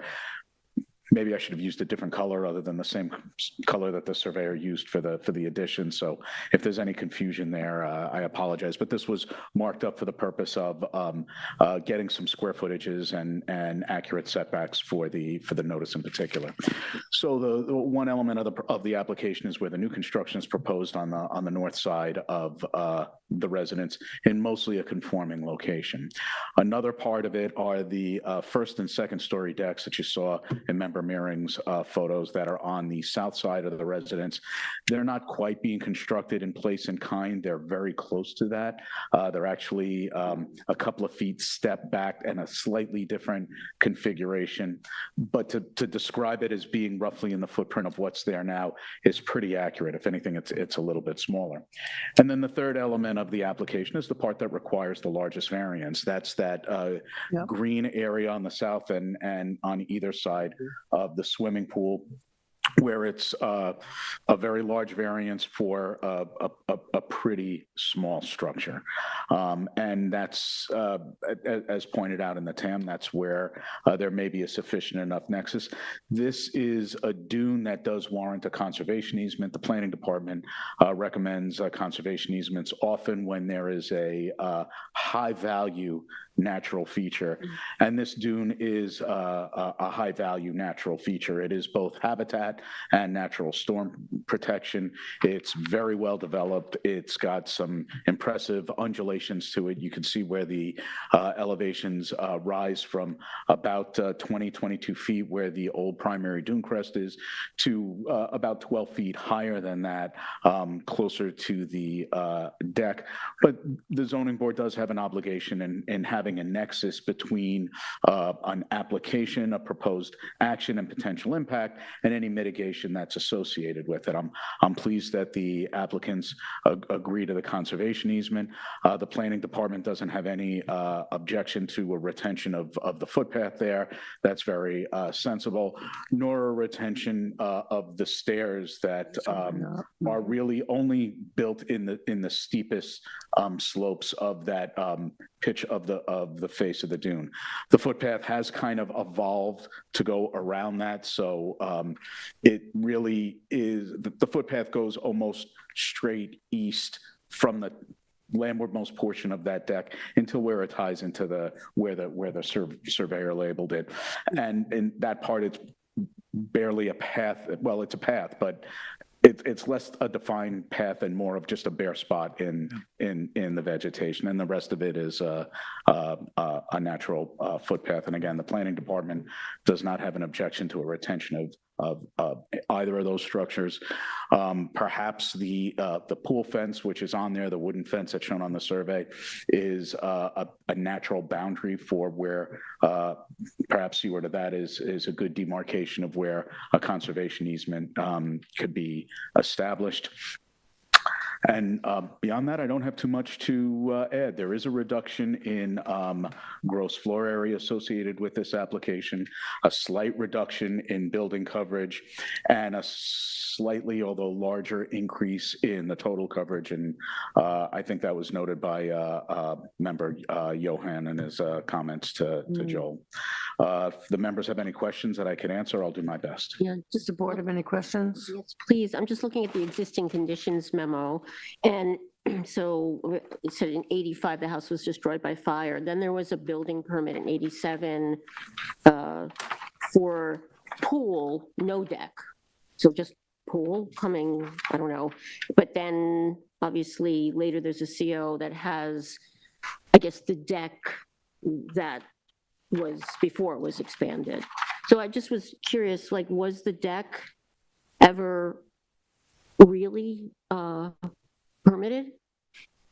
I didn't dig that deep into yeah, into the forensics of the history of the property here. I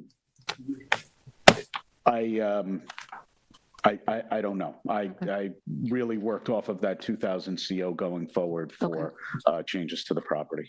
But it existed in the 2000 CO. It does. I have a copy of that and you have a copy of that in your phone, in your file. And then I'm sorry, just the decking on the rear, first and second story, replaced, mostly in kind and in place, but on this, so obviously it attaches and wraps around, so the rest of the decking on the sides of the house not being touched? To the best of my recollection, that is not being touched. That's not, So it'll just, there is a new construction there until you get on the north side of that bump out on, There's a deck, you know, what right. amounts to the east side of the residence.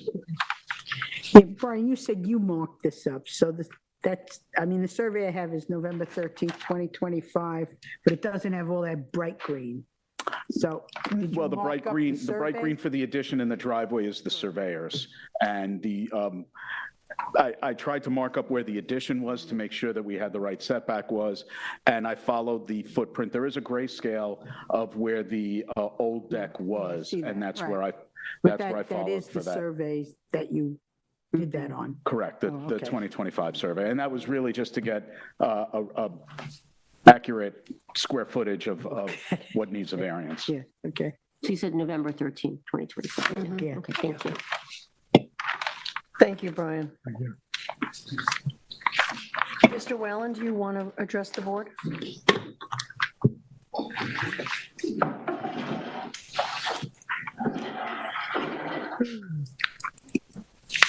Good evening, Madam Chairwoman, members of the board. Richard Whalen from Whalen Fowler PLLC, representing the applicants. This is a very confusing property and very confusing house. Obviously, I don't assume any of you have ever been inside it, but what Joel said about the undulating floor plan is very true. And it's one of the reasons I let him take the lead on this, because he's got a better grasp of this house than I do. But the bigger picture, the house and the improvements, they're set back around 200 feet from the ocean beach itself on a high dune. I think it's safe to say it's very secure from flooding. And as Joel indicated, it's also built on pilings. The pool deck that is in front did show, by the way, on the 2000 C of O as it was. I've been on this property several times, and most recently 2 weeks ago with Joel. And if you were to excise the green that the prior owner added to the deck, pointed to it there, it's very, very narrow, very constrained around the pool. So while it's not any justification for what the prior owner did, I can kind of understand why they enlarged the pool deck, because it's much more usable today than it was back in, pre-2013 or so. I agree with Brian Frank. It's a very, and I think Member Marion could see that with photographs, it's a very nice property and it's a very nice dune. So the idea of putting the scenic easement over that dune, that's something we would agree to, and I agree with with Brian that it's justified. I would say that in addition to, allowing for the continuation of a stairway, the easement should probably allow, should it ever be necessary, such as what the town did at Ditch Plains or something, if there's ever need to, replenish the dune, rebuild the dune, it should allow for the placement of sand fill in the course of a dune replenishment project, just in case that ever happens. But that's pretty much it. The overall, as you indicated by both Joel and Brian, the overall project reduces the total GFA of the house. I do want to make one comment about that. It's sort of an aside, but the current GFA, of course, includes the existing attached garage. When Ann Glennon was the building inspector, she made a determination at some point saying that attached garages were not part of GFA of a house. When I worked for the town, I revised, I think I did the last prior revision to the definition of GFA. I have no idea where Ann came up with that idea. Clearly, a garage attached to the building is part of the building, should always have been considered part of GFA. Now, of course, the town board has addressed it recently and has updated the statute, and they now exclude the first 600 square feet of GFA from an attached garage. But logically, and the way the code read when I worked for the town, an attached garage was part of GFA. So we have included the GFA of that attached garage in the plans that you see today. So I really have nothing else to add unless you have any questions. One question is that it was suggested by Brian that the line of the fence would be the line of the scenic easement. Is that line agreeable to you as well? Yeah, let me take a quick look at it, actually. The wood fence. Yeah, right here. Yeah. It looks like that maintains at least a 10-foot setback to the deck. Does it, Brian, you know? I'm guessing it does. It looks like it. 10-foot setback, as you know, is the required code setback from a scenic easement. We can condition that it has to be a minimum 10 foot. Yeah, let's see, because if it's, I'm pretty sure it is. Yeah, well, we'll confirm it. Eyeballing on, I'm guessing that's at least 10 feet. That's just an interpretation at this point. You're agreeing in principle. What's that, Shirley? It looks like it's close to 10 feet. Yeah, so I would say yes. I mean, I think that seems like a reasonable place to put the landward edge of the scenic easement. Yes. You agree, Joel? Where'd Joel go? It's back in its corner. Thank you, Rick. Okay, thank you. Matt, do we have any callers? You have 0 callers. Thank you. Thank you, Matt. Joel, would you like to have a final statement?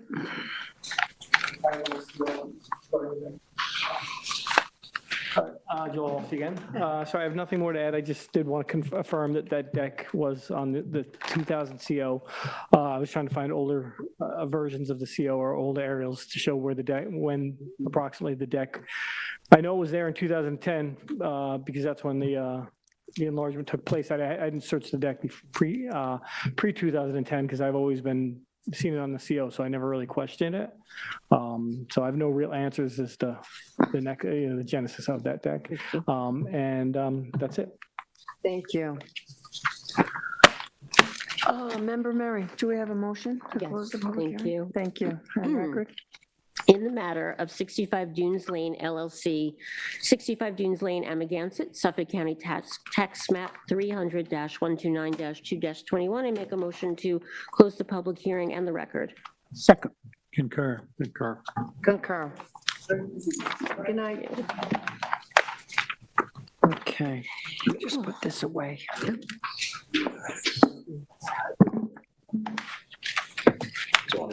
I have a major problem here. I think I left something at home. That's all right.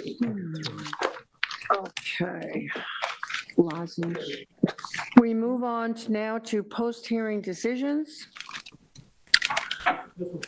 The first post-hearing decision is Henry Proto, 835 Montauk Highway in Montauk, Suffolk County Tax Map Number 300-52-1-10.3. Description is the modification of a 2016 zoning board of appeals approval to allow an as-built masonry staircase and stone wall to remain, to construct fencing and to remain a gravel patio and implement a revegetation within 100 feet of a wetland. Relief sought is a modification of the zoning board's natural resource special permit and variances determination filed November 2nd, 2016, and NRSP pursuant to 255-420, and additional variances of 47 feet, 50 feet, and 15 feet are needed from 255-430 to allow a masonry staircase and stone wall to remain 53 feet and 50 feet from freshwater wetlands, and to construct a fence 85 feet from freshwater wetlands where 100 feet is required. Zoning district is a B residence, Zone X flood zone, secret class is type 2. This is mine. Vice Chair, you want to begin deliberation? Yeah, it's going to take me a minute to get through it. Unfortunately, my printout is not with me, but I have all my statistics, so I'll start. The board will remember that we had 2 hearings on this, one on January 6, 2026, another one we followed up on March 3rd as a continuation at 2026. We were working from a survey that was from January 16th, 2026. The representative for the applicant was Rick Whalen, the planner was Morgan Slater.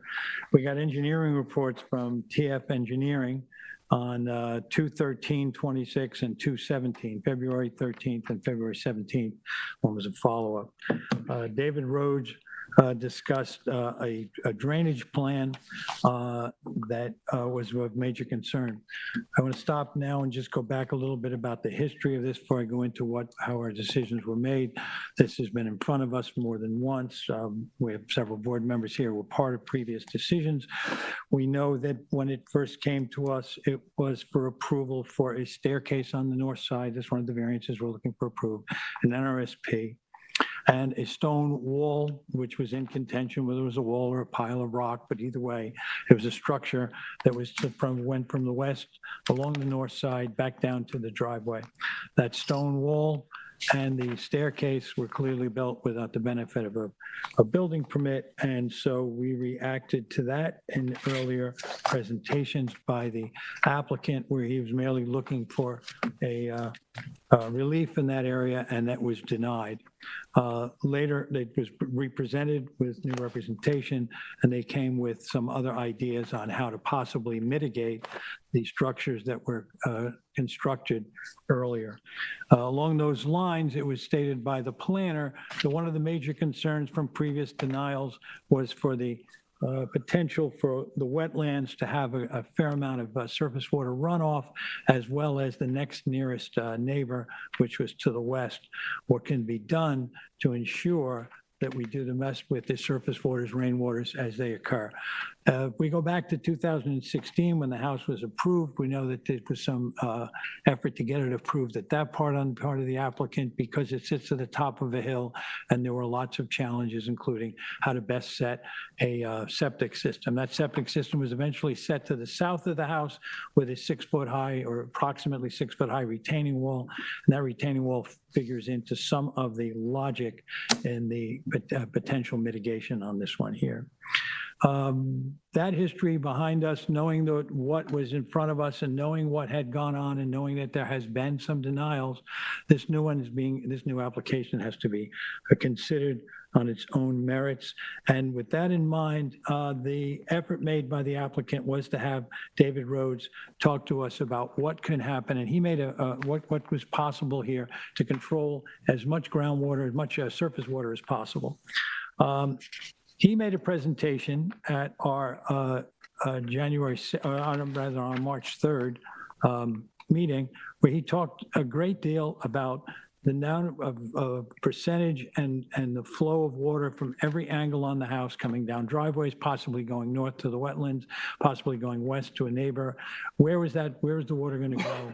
How could it be controlled? What would be the potential to control it? They came up with several ideas that we had to consider. One was they would take the wall that was put up that we contended, we was in contention with us, was put up illegally, and that wall had a constant a patio or a flat area covered in gravel. They would remove the gravel for some portion. They gave us a sort of unimproved landscape plan, which will have to be improved if this was to move forward.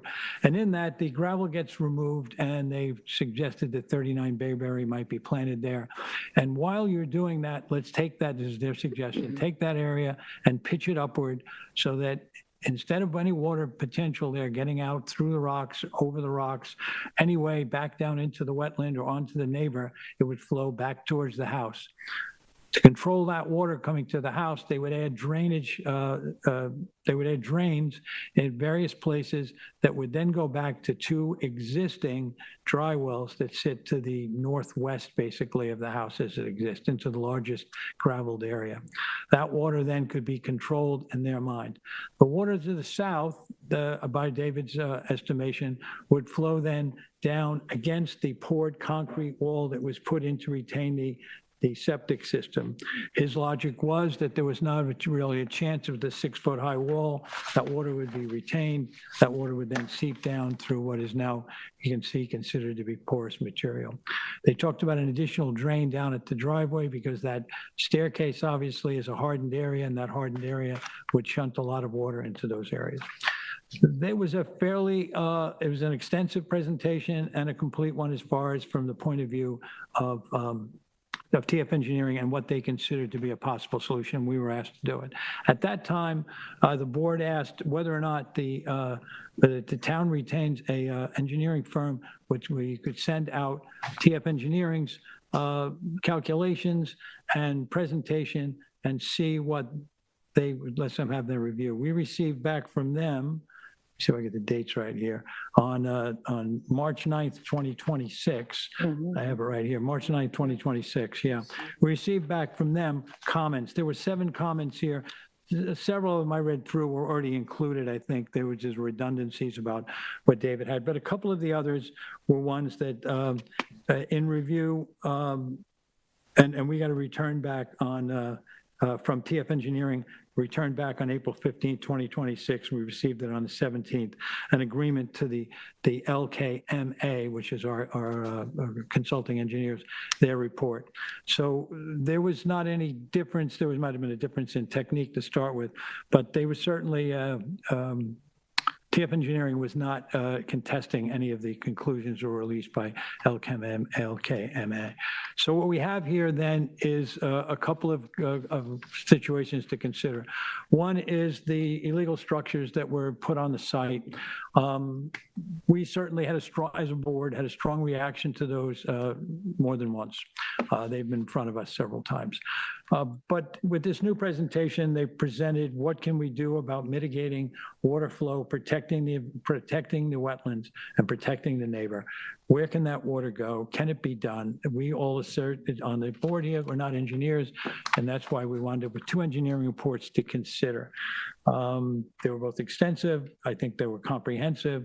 And the question for us now is, with the mitigation suggested of controlling as much flood water, and I think both these engineering firms now feel that this is well in hand in terms of keeping the amount of flow from the improved area to an absolute minimum.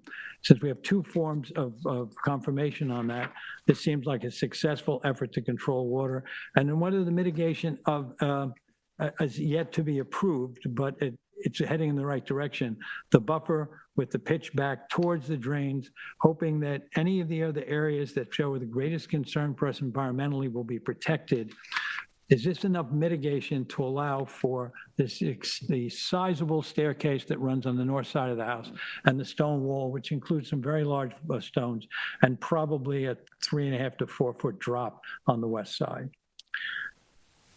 This is one where I swallow a little hard on it, because I think that what got done by the applicant without the, in order to get this house, they went through several takes with this board to get approval for the house. Knowing that this was under a microscope, they went ahead anyway, knowing that we would care about this come CFO time, added the staircase, added the wall, added a significant amount of flat land that they could make some outside recreation area and covered in gravel.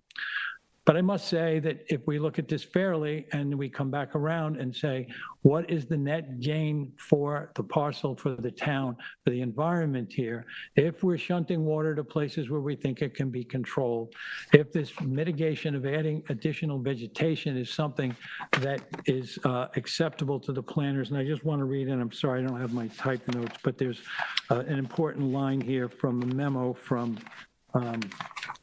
just one second. Oh, here it is.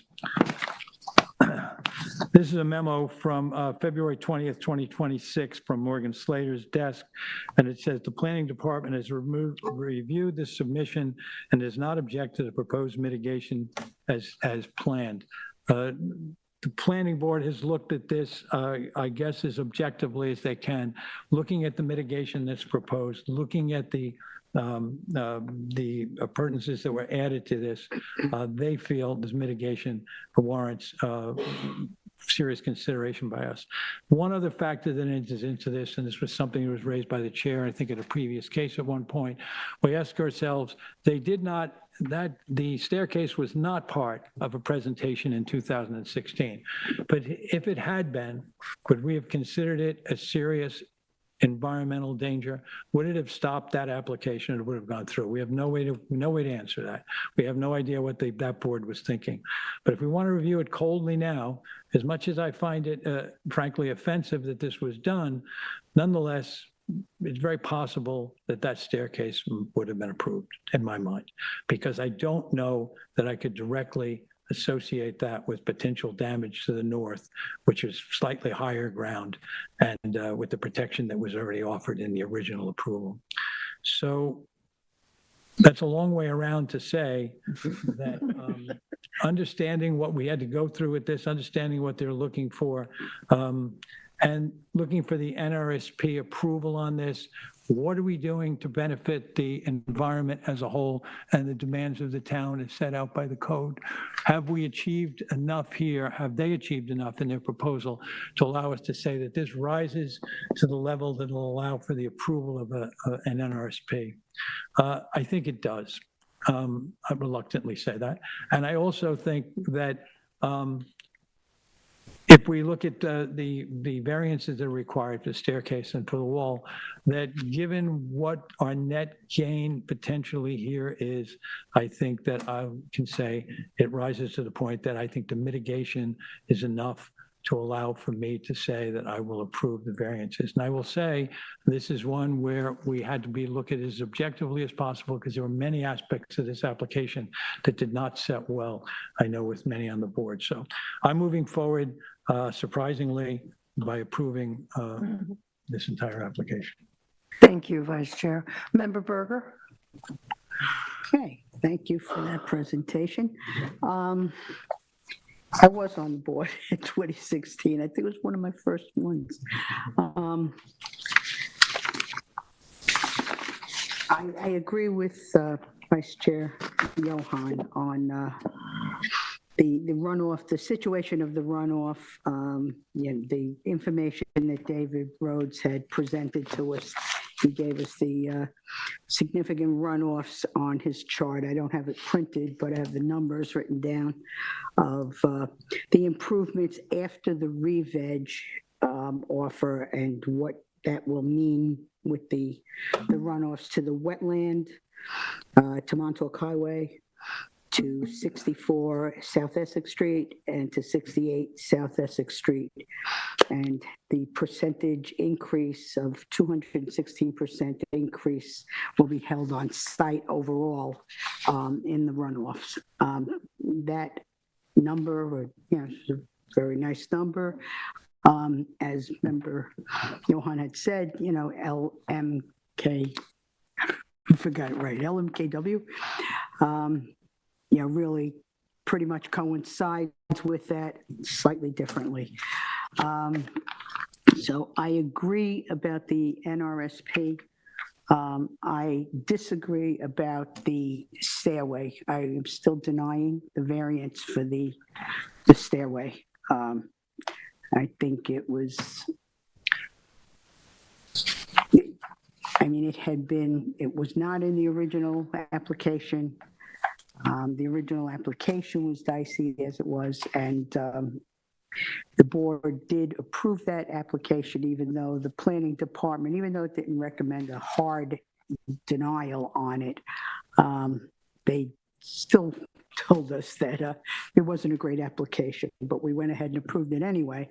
But if that staircase had been there, I know I would not have approved it. I'm not going to approve it now. Yeah. Member Mering? Okay, thank you. I was not on the board for times when this came before them.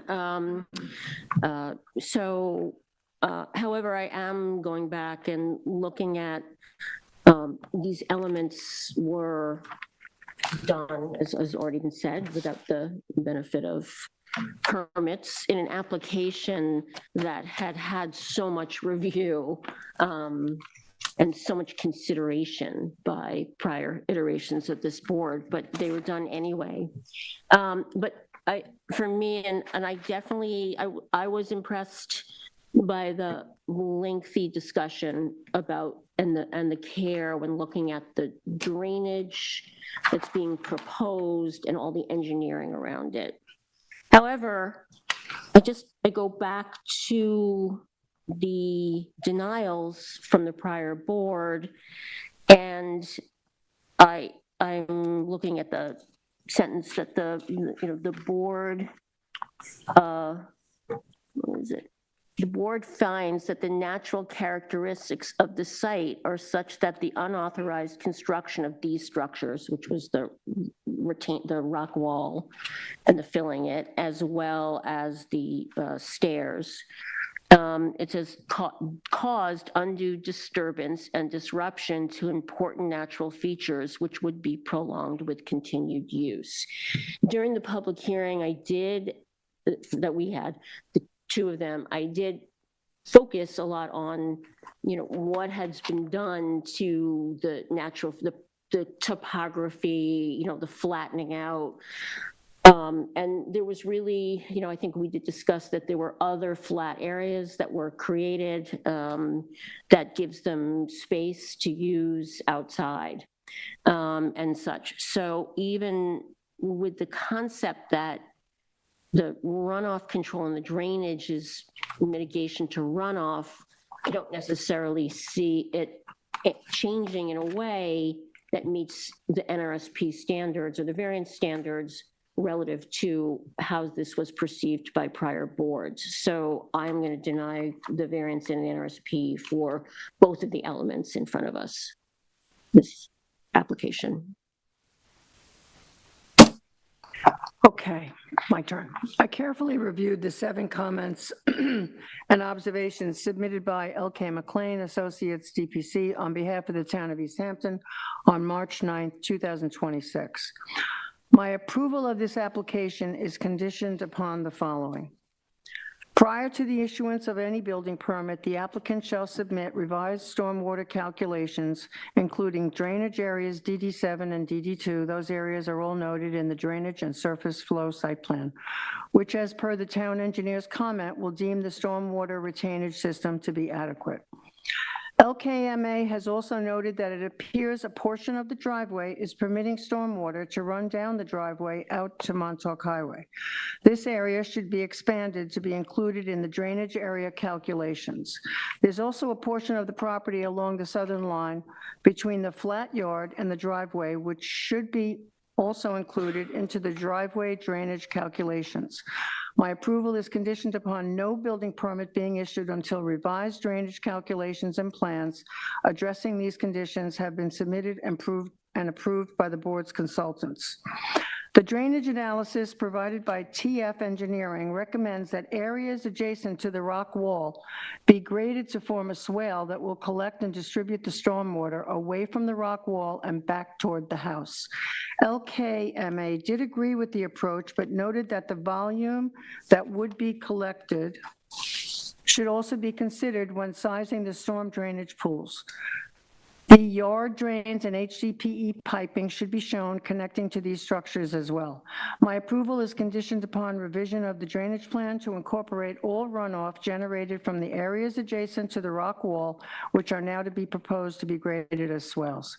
My approval is conditioned upon the applicant revising the drainage calculations to demonstrate that all stormwater runoff generated from these areas has been incorporated into the sizing and storage capacity calculations for the proposed stormwater leaching structures to the satisfaction of LKMA. Additionally, all of the proposed yard and drains and associated HDPE piping intended to collect and convey runoff from these swale areas shall be clearly depicted on the final drainage plans and survey subject to the review and approval of LKMA prior to the issuance of a building permit. The deck area should be identified where it is distributed to and included within the drainage calculations. LKMA recommends that existing and proposed elevations be provided throughout the area of disturbance to show where the surface runoff will be collected and distributed. Roof drains should be shown connecting the house directly to DW2 and DW3. Soil boring date should be included on the drainage plans as well as construction details. I am in full agreement with moving forward with a natural resource special permit and variances as long as the recommendations made by L.K. McLean Associates and conditioned upon my approval of this entire application is the implementation of these submissions being made and approved prior to the issuance of a building permit. Are we good, counsel? So it, let me just for the record state that Member Kiley wasn't a part of any of these public hearings and is not participating in this deliberation. So right now, correct me if I'm wrong, Ed approved it in entirety. And I approved it. You approved it subject to this condition of, Subject to the comments made by our engineer. and then Okay. Terry, I'm denying the stairway, the 47 foot and 50 foot for the stairway. but everything else is okay. And then I'm okay with the 15 foot for the fence. okay. I don't know, where's the fence though? It's a wall, isn't it? Unless they're talking about the fence that the building department wants. No. There's a stone wall and a fence. Yeah. 47. I believe the stone I'm wall okay is with 50 feet. I'm okay with the, wait a minute, where's this? The staircase is the 47 foot. Yeah, the staircase is 47. Okay, 47 foot, that I'm denying. Okay. Sorry. Everything else, okay. So, and then Jane, I believe, is just denying everything? I'm okay with, I didn't say I'm okay with the fence, but I okay. denied the rock wall and the staircase. Okay, I deny rock wall So and it's three. staircase. So for the staircase, then, that's a 2-2 decision, which means for the staircase, that is a denial. Right, but the 3-1. Yeah, I'm approving it all, based on the recommendations made by the. No, but that means there's 2 people approving the staircase. Oh, yeah, it's a Two two- it people sounds like a denying the 2-2, staircase, so yes. it's a 2-2 denial, so that means it's a de facto denial. For the staircase, then the other so then the rock wall is approved, and the fence is approved. So, but staircase is going to be denied. Okay. So, staircase 2-2, stone wall 3, or that's 4, stone wall and fence.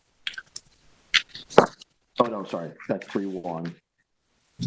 And fence is 4 approved. Okay. Yeah, okay, so, all right. I think that's it. Yeah. We're good for now. Okay, thank you. So we'll move on. The next post-hearing decision is Nigel Curtis, 393 Cranberry Hole Road, Amagansett, Suffolk County Tax Map Number 300-128-1-28.2. Description is to relocate an existing residence to a more landward location and remove an 185 linear foot geocube sandbag on a parcel of land containing barrier dunes, beaches, duneland, and beach vegetation. Relief sought is a natural resource special permit pursuant to 255-420 of the Town Code and any other relief necessary. The residence and decking are proposed to be from 12 feet to 5 feet from the dune crest, respectively to 32.1 feet and 27.9 feet, where a 75-foot setback is typically required pursuant to 255-440 coastal setbacks. Zoning district is an A residence AE flood zone, elevation 10, secret class is unlisted. Member Mering? Yes, thank you.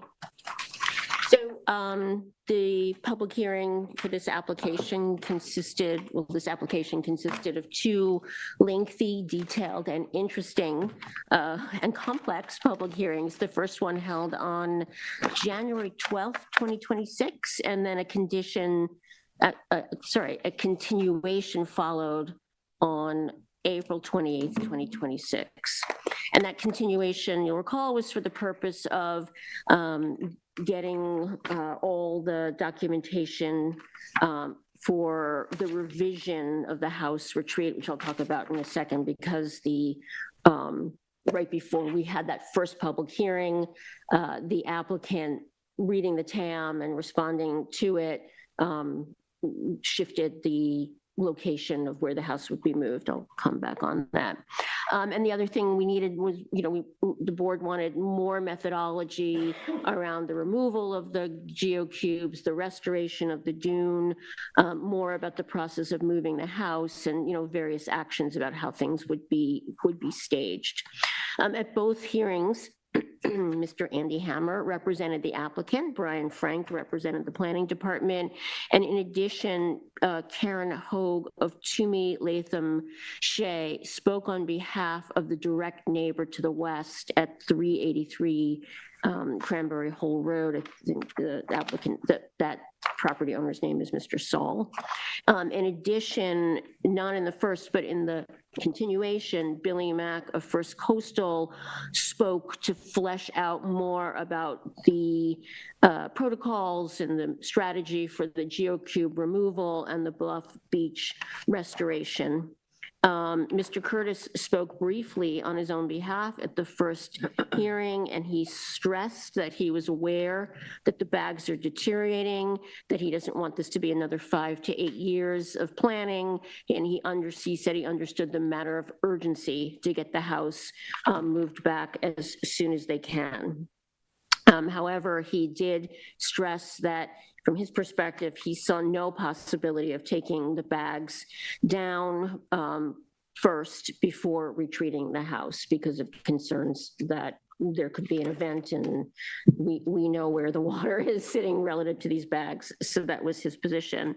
So this is an interesting and important application, to retreat an existing house on the north side of Cranberry Hole Road on this rapidly eroding shoreline, and to remove extensive multiple rows and multiple levels of geocubes that have existed for some time on the property.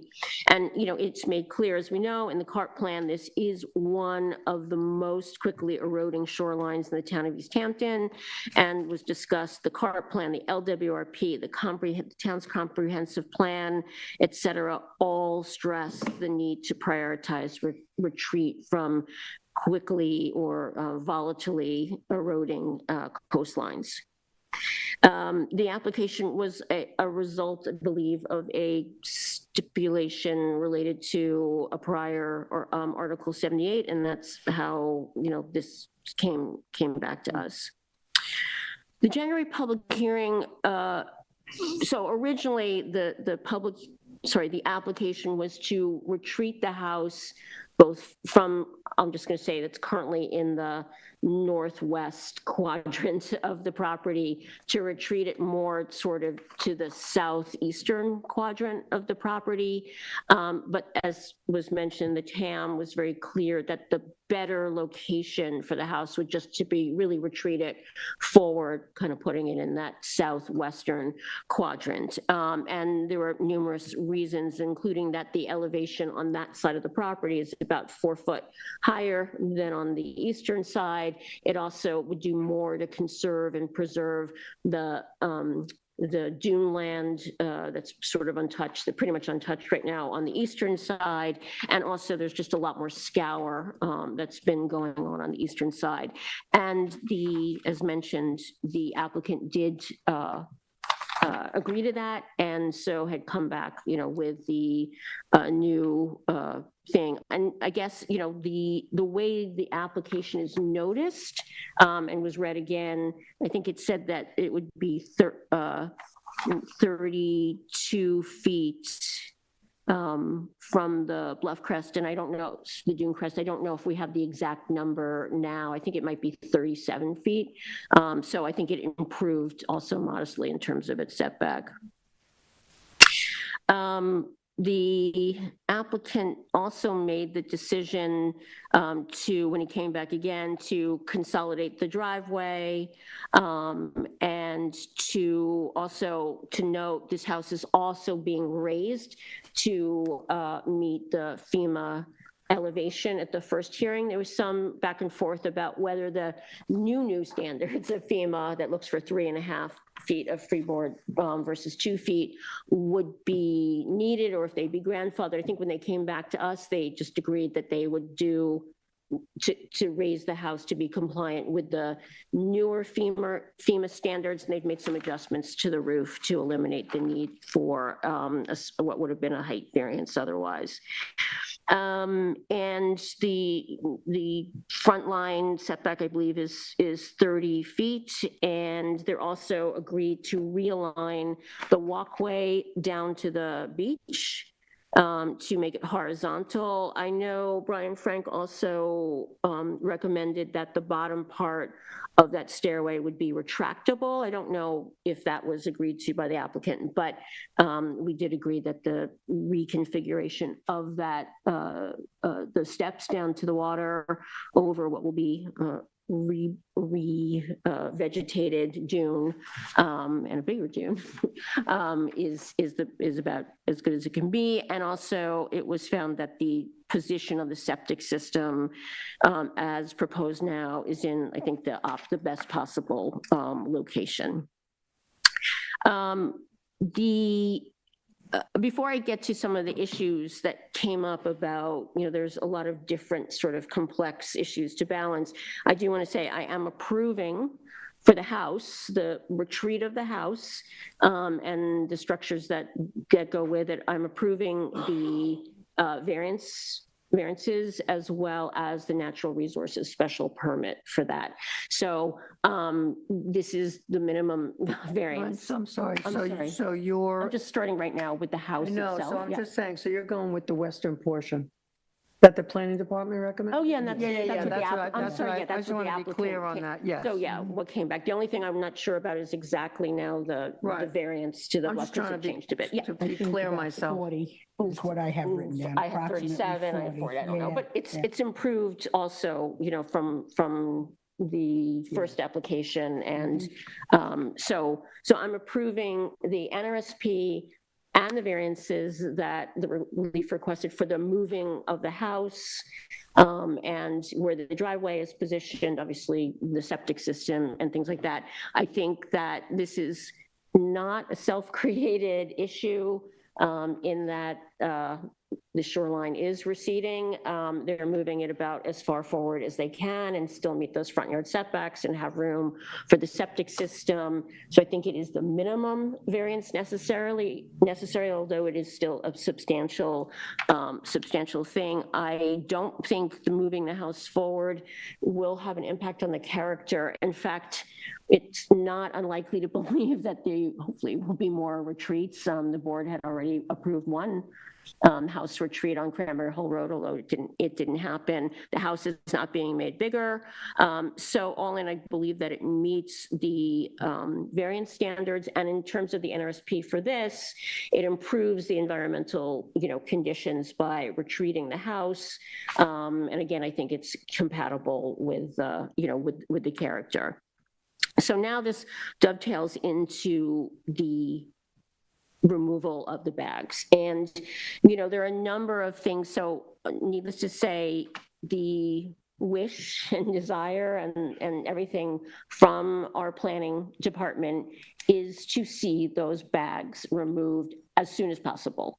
And I guess, obviously, it's not clear, however, that we can compel the owner to do that first. We cannot. Right. So I know. Okay. Thank you. So therefore, the plan as is to stage the house, moved forward, and then as practically soon enough possible to remove the bags is, what is the protocol, right, for it. So I do believe the removal, so let me just go back. There's, we have a neighbor that's very concerned, has asked for certain things. That is not in our jurisdiction necessarily, or is not in our jurisdiction to, ask this applicant to restore property that's not on his property, is on the neighbors.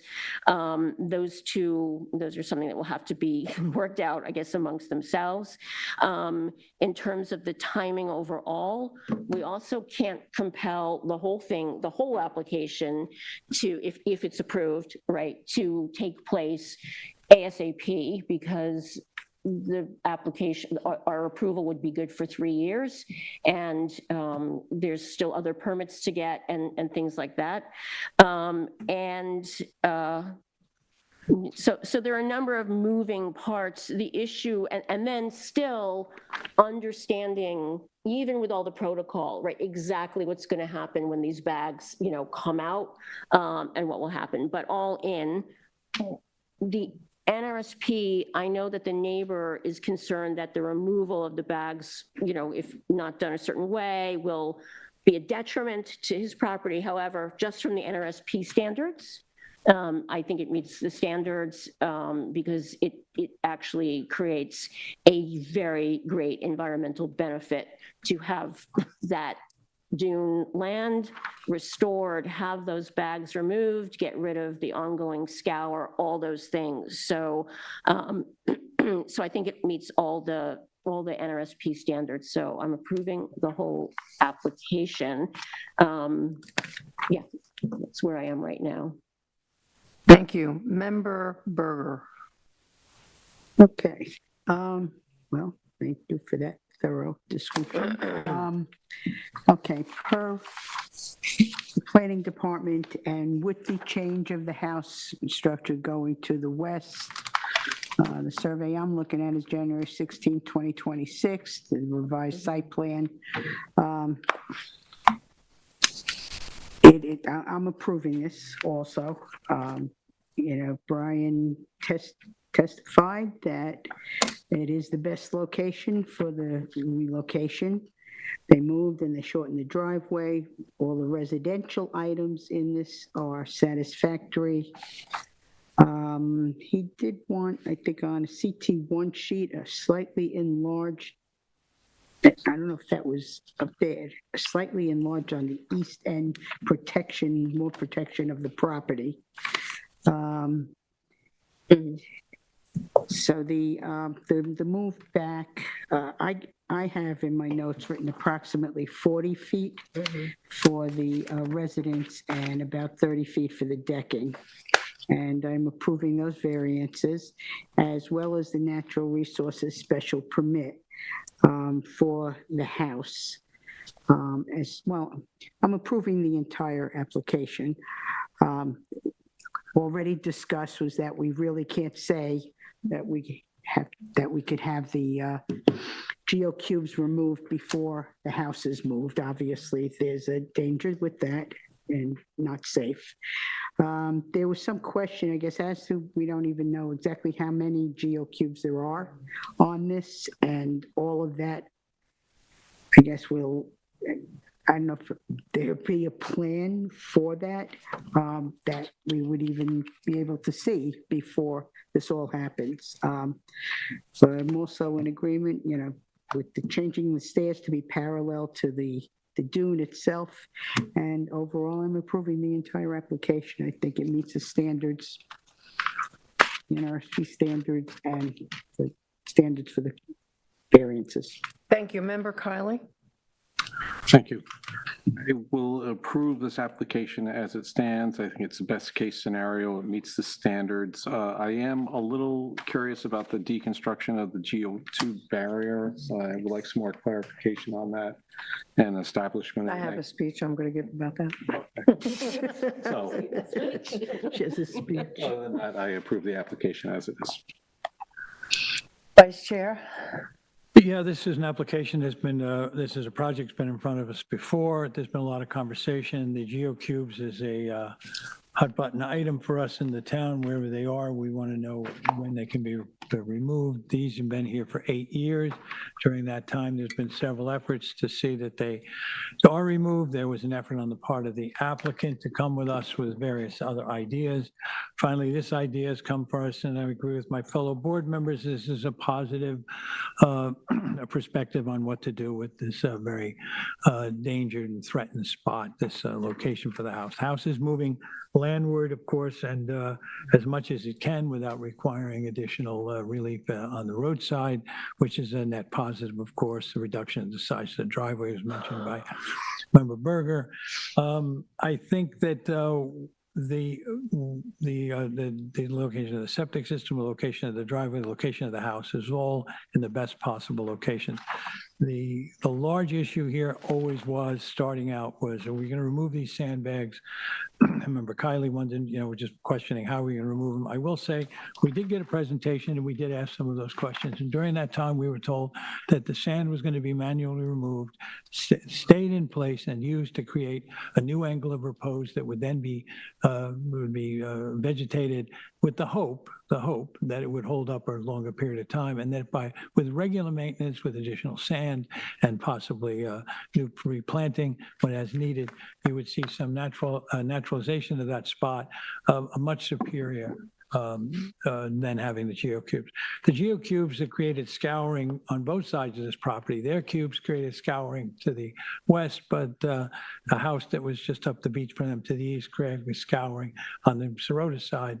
But nonetheless, we see the effect of geocubes dramatically in this spot, removing them as a net positive.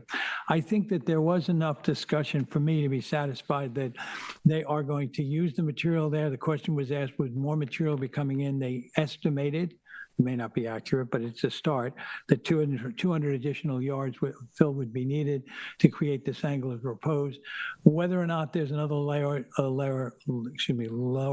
level of bags, that's just more material that can be used. And of course, if they have been excavated in, they might be needed to fill that anyway, that spot. Removing them technique-wise will be complicated. There'll have to be some excavation. I think we did what we can about asking for the right kind of professional advice in that area. I think that the other items that have been mentioned here, as far as the elevations, I think important because it went from 7.8 feet and is going to be almost a 10-foot rise, 17.5 feet. So it becomes FEMA compliant. They were discussing making sure that it would be. The 40-foot from the bluff is important. I don't know, the staircase being reconfigured, we've been down there on that staircase, it projects out into the water, it doesn't make a lot of sense. They're going to reorient that. So I'm going to agree with my fellow board members. I have to go over what they've already gone over, but I do think that this was a contentious application. The first couple of times we heard it, here was a case where it came in and they found a solution that satisfies the needs of the town in this case, and hopefully is going to satisfy them in protecting the house in the long term. So I'm going to approve the entire application. I think that it was one that was needed on this location to have this kind of approach. So I'm approving it. Thank you. The contractor shall be solely responsible for the implementation, enforcement, maintenance during the duration of the construction. Any modification to the construction protocols or any changing site conditions throughout the duration of the construction shall be immediately reported to this board. The contractor shall at all times employ and maintain appropriate best management practices to prevent erosion, sedimentation, pollutant discharge, and other adverse environmental impacts, and shall ensure that all such measures remain effective and in full compliance with regulatory requirements and permitted conditions of approval for the entirety of this project. Geocube removal and dune restoration mitigation. The removal of the existing geocube structures shall be conducted in a manner that minimizes disturbance to the dune system and prevents the discharge of sand, debris, or geotextile material seaward of the mean high waterline. The geocube shall be opened in place, allowing the contained sand to be released directly onto the adjacent dune. All released sand shall remain on site and above mean high water at all times, and shall be graded, stabilized, and incorporated into the existing dune system. All geotextile fabric and associated materials, including debris generated during removal, shall be fully collected and removed from the beach and dune area on a daily basis. Removed materials shall be transported to the upland portion of the property and placed in covered disposal containers and disposed of at an approved commercial disposal facility. Temporary erosion and sediment control measures should be installed and maintained throughout the removal process. Equipment access shall be limited to the minimum area necessary to perform the work and will avoid any disturbance to existing dune vegetation to the maximum extent practicable. Once completed, disturbed dune areas shall be restored and stabilized, including regrading and revegetation. In conclusion, the construction protocol for the GeoCube removal shall be strictly enforced. Residence location.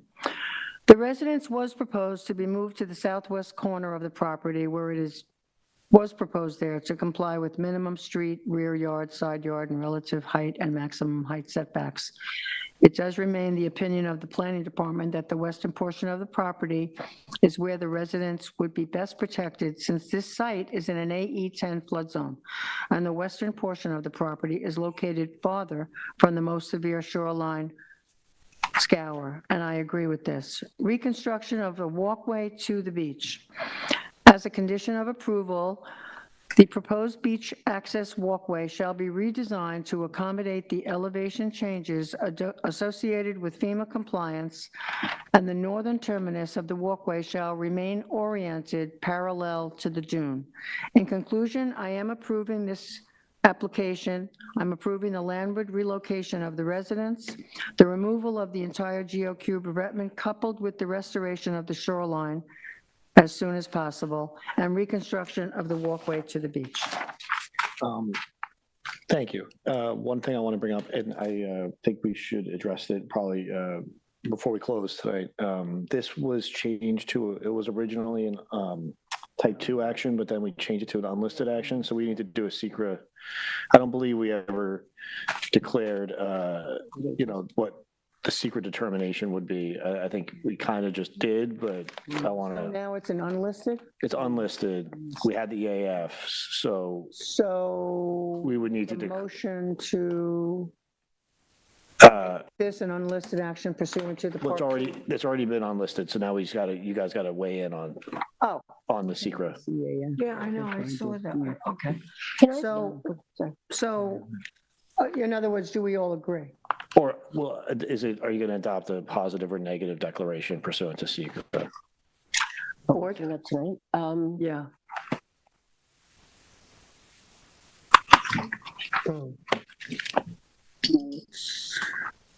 Planning department recommended a negative declaration. You have, yeah, in your EAF, you Right, yeah. recommend that it's a negative declaration in the EAF. And I didn't see anything I don't agree with. No, I read that. It was a while ago. Yeah. Yeah, this has just been going on for a long time. I think it was just kind of. Oh, not long, much. I mean, I agree that it's a negative declaration. Does the board agree? How does the board feel? Yeah, Negative or I'm willing positive? to agree to it being a negative declaration. We did get it. I know we read through it a while ago. I thought we had acted on it. I guess thought we so hadn't. too. I can't remember now. I think what we did was we declared lead agency. Yes. I don't think we ever formally adopted a You might be position. right. I think you're right, Charlie. So is that all we have to say, or do we have to make a motion to? Make a motion to adopt the negative declaration pursuant to the, and then to direct, you can sign the EAF. Okay. And can I ask? I'm sorry. Do I do this now? Do you want me to do it now? What, to make the motion? Yeah, to adopt a negative declaration pursuant to secret? Yeah. I could do it now. Yeah. Okay, so in the matter of Nigel Curtis, 393 Cranberry Hole Road, Amagansett, Suffolk County Tax Map Number 300-128, -1-28.2, I make a motion to adopt this as a negative declaration pursuant to secret. Second. Concur. And then when I draft the resolution, that will be I'll put that in the resolution. And do I have to sign something? Yeah, we do that later. Okay, good. Yeah. Madam Chair. Sure. To your speech in the beginning section, thank you for that. I just wanted to know, so what you were saying is that they must report any modifications to this. My question is Just, not everybody realizes that. And No, when you're in a it's- everybody's construction supposed to. job, Right. and I'm aware of that, often things change.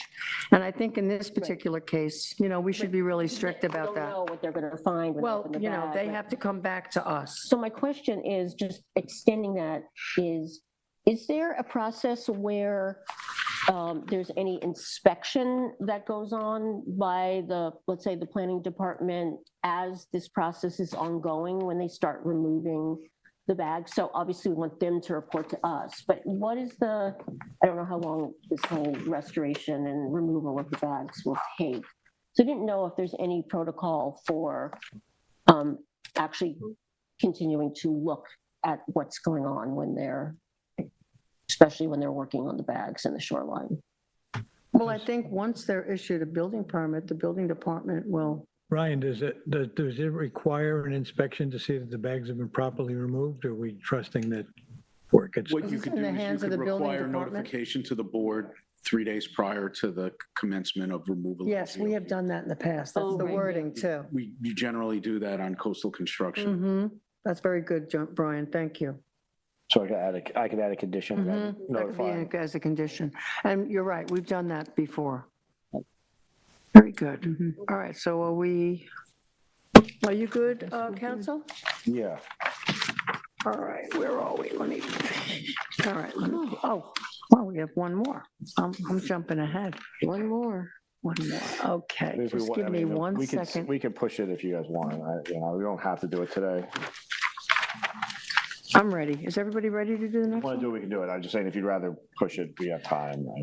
Now, let's move forward. We're on a roll. Okay. And the next decision will be Michelle Smith and Stacy Griffith, 49 Mako Lane, Amagansett, Suffolk County Tax Map Number 300-175-6-21. Description is to remove an existing one-story residence, decking, hot tub, shed, retaining walls, and associated structures, and to construct a 1,495 square foot two-story residence with spa, 415 square foot first floor decking, 269 square feet of first floor porch, 61 square feet second floor balcony, 339 square feet second floor roof deck, relocated shed, AC units, outdoor kitchen, driveway, and new sanitary system on a parcel of land within the jurisdiction and setbacks of freshwater wetlands. Relief sought is a natural resource special permit pursuant to 255-420, and 5 variances are required for this application. Variances of 60, 47, 42, 41, and 22 are required from 255-430 of the Town Code to construct a proposed porch and decking 40 feet, two-story residence 53, spa 58, relocated shed 59, and AC units 78 feet from freshwater wetlands where 100-foot setbacks are required. One variance of 52 feet is required from 255-430 of the Town Code to construct the proposed sanitary system 98 feet from wetlands where 150-foot setback is required, and any other relief necessary. Zoning district is B Residence AE flood zone, elevation 10, secret class is type 2. Member Mehring, could you begin? Thank you. The public hearing for this was held on April 21st, 2026. The applicant was represented by John Tarbett and Lester, and also Britton Bistran represented the applicant in the application as well. This is a small, sensitive and constrained property in the Beach Hampton neighborhood on the east side of Mako Lane. And the parcel is in jurisdiction of wetlands on 3 sides, the closest of which is the southeast corner of the lot. Oh, the closest is to the southeast corner to the lot. These freshwater wetlands, while fragmented, and some of the wetlands are considered smaller, nonetheless, these are very crucial to this neighborhood. Perhaps this neighborhood is one of the most developmentally intense in the town. And these wetlands are very important for flood mitigation, which is becoming more and more of a problem in this area, especially you see it on Mako Lane, but also they support habitat character as well. Sorry, I said the flood mitigation. So this project represents a material increase in, or at least represents increase in the various town core zoning metrics of GFA, building coverage, total coverage, and clearing. With respect to GFA, we don't have an exact number of what the house is. I think it's about 750 square feet. So although 1,495 square feet, which is the new proposed GFA, although that's often considered a modest size house, it is, still probably somewhere close to a doubling of what was there. I do note, however, that GFA remains 26%, the max allowed under the code. The footprint of the new house, excluding the decking, is roughly in the same location and roughly the same size. Well, it's roughly in the same location. However, according to the survey, building coverage expands 43%, and at 1,465 approaches the max allowed of 1,500.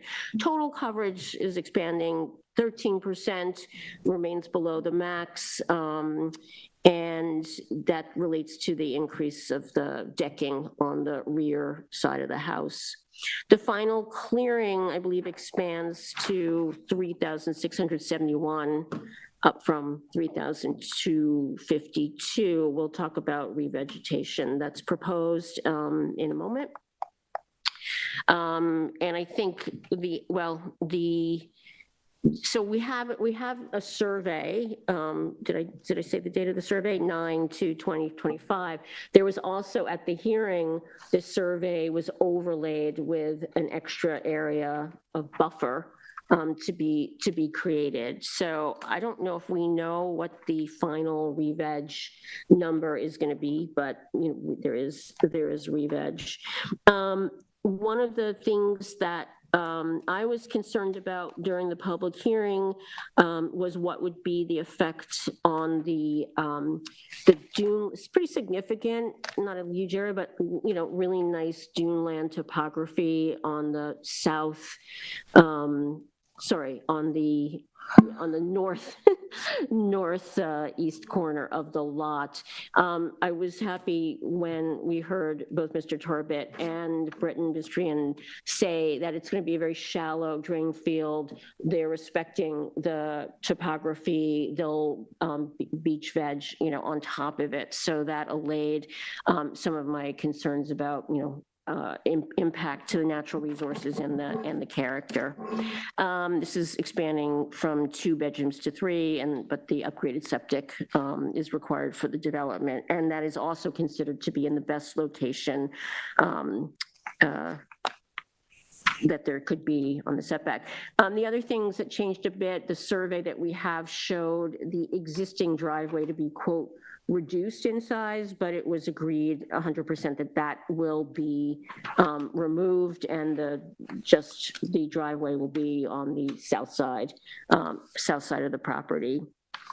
I'm going to approve the variances and the NRSP for this project, but it'll be conditioned on having to do with the scenic easement and the buffer. I'll come back to that in a second. So in terms of the standards, this is there are a lot of so let me back up. I'm sorry. The new septic, the establishment of a scenic easement, and that extra buffer, I think are enough to offset the potential detriment to the property related to the expansion of the house and the expansion of the building coverage and the total coverage. The deck, the requested variances are substantial. However, given how small the lot is and where all the, wetlands sit relative to it, I don't know that it would be possible to reduce them significantly. And given, that yeah. So I thought a lot about the little 6x6 hot tub on top of the deck, but I don't believe that causes an incremental environmental issue. It's sitting over a deck.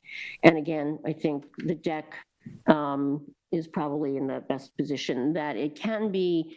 And so, but for me, we had the conversation. So originally there's a 20-foot scenic easement over the rear of the property. And then on top of it, there's I want to see that scenic easement sustained as part of the approval, a condition of the approval. I imagine. I'm sorry, just so I'm clear. Yes, this is. Above the red. Yeah, so just on the rear. You're not just agreeing to the red. No, I'm getting there in a second. Oh, okay, because I just want to be clear on. 100%. Issue. So most of that red triangle that was called buffer, most of that actually sits within the area that was going to be a scenic easement on the rear. It's really only a corner that sticks out.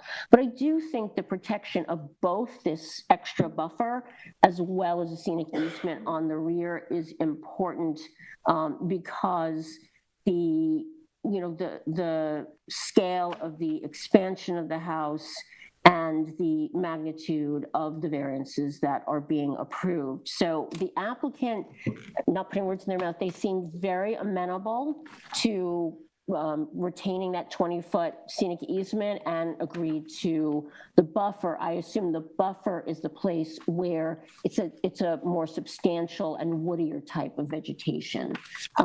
So I believe it meets the NRSP standards and the variance standards, and I think that was it. But it's conditioned on keeping both the buffer and the scenic easement. And what? No, I was gonna. And then I guess I'm still not totally clear. On one survey, it looks like that scenic easement was being revegetated. I don't know if it was just going to be with beach grass or what outside of that buffer area. So obviously, oh, and I forgot about the shed. So the shed, I was a little cuspy on it, but obviously there's a shed on the property now that is much closer to that wetland. But didn't they move it outside of wetland jurisdiction? Proposed it. Yeah. So it's not really an issue. Is it outside? What? I think they agreed to move it outside of. Right, but the only thing I was going to note is that it's close to. No, but I'm just The shed saying needs a it's not variance. there, Still right? needs a variance from wetlands. Yeah. Yeah, no, it still needs a variance and it needs an NRSP. I think it's okay relative to standards. I do want to note that it is sitting close to the edge of the scenic easement. I think we have an ability to reduce what we often think of, 10-foot separation. So again, I think the protections on the rear of the property is important and would be willing to allow the shed to sit, close to that scenic easement. Member Berger? Okay. Getting tired. It's too hot in here. Okay. So. Yeah. All right. Okay, I think, I am going to approve, I will be approving this application. There were several things, as Britton, Bistrian, and John Tarbett said, testified that they started, for the variance of the IA system, 52 feet variance for the IA system, that they started with that portion of the project and then worked their way down to all the other appurtenances on it. I think it's good that they will, on the spa, I was somewhat unsure about the spa, but they did offer then that they will put a dry well in to take care of that, some of the runoff, if there's any runoff on it. And the spa being on top of the proposed deck, I am going to approve that. The variance on the residence, 47 feet, it's a very tiny property. Almost everything is in jurisdiction of wetlands, one of the wetlands or another. The 42 variance for the spa I'm approving. The shed, I'm going to hold off on a second. The AC system, 22-foot variance, I'm approving that. The 52-foot for the IA system to be 98 feet away. The buffer in the sketch that was added by the planner, I'm happy with that. I'm going to approve that. That actually, the existing shed is going to be covered. That must move. Now, they're moving the shed. Like the discussion of the scenic easement, it was my understanding that maybe the scenic easement was not going to be proposed and that all of that area in the gray would be revegetated. Yes, that was my understanding. And now, if we're going to keep the scenic easement, if that's doable to re-veg and keep a scenic easement, then I am going to have to deny the shed for being 41 feet, mostly because I will not approve a 0 setback from a scenic easement, if that's going to be a scenic easement. So then I will be denying the deck, or the shed, the shed, yes. Right. Other than that, I think, the reduction of some of the driveway that was in the town right-of-way is being moved onto the property. I think that's a big plus. The IA system itself, the revegetation around the property where there's all grass now and going back to dune vegetation. And they testified they're trying to keep the contours the way they exist today as much as possible. I think that's all good. So I am approving the NRSP. And as I said, all the other things, except maybe the shed, depending on where we end up. And that's it. Member Kiley? Well, after looking at it, it is a heavily constrained lot. It doesn't seem like you can really go any direction without getting in trouble. So I think they've proposed as good of application as they can as it stands, so I will approve it. The shed, I am confused honestly by it, but at the same time, there is one existing on the property now, so relocating it from one side to the other, they're working with the board, so I approve this application as it is. Thank you. Vice Chair? Yeah, I thought this was basically a good application. This is we're taking a house that, remember, was testified was unlivable. We all peeked in the windows and saw it was.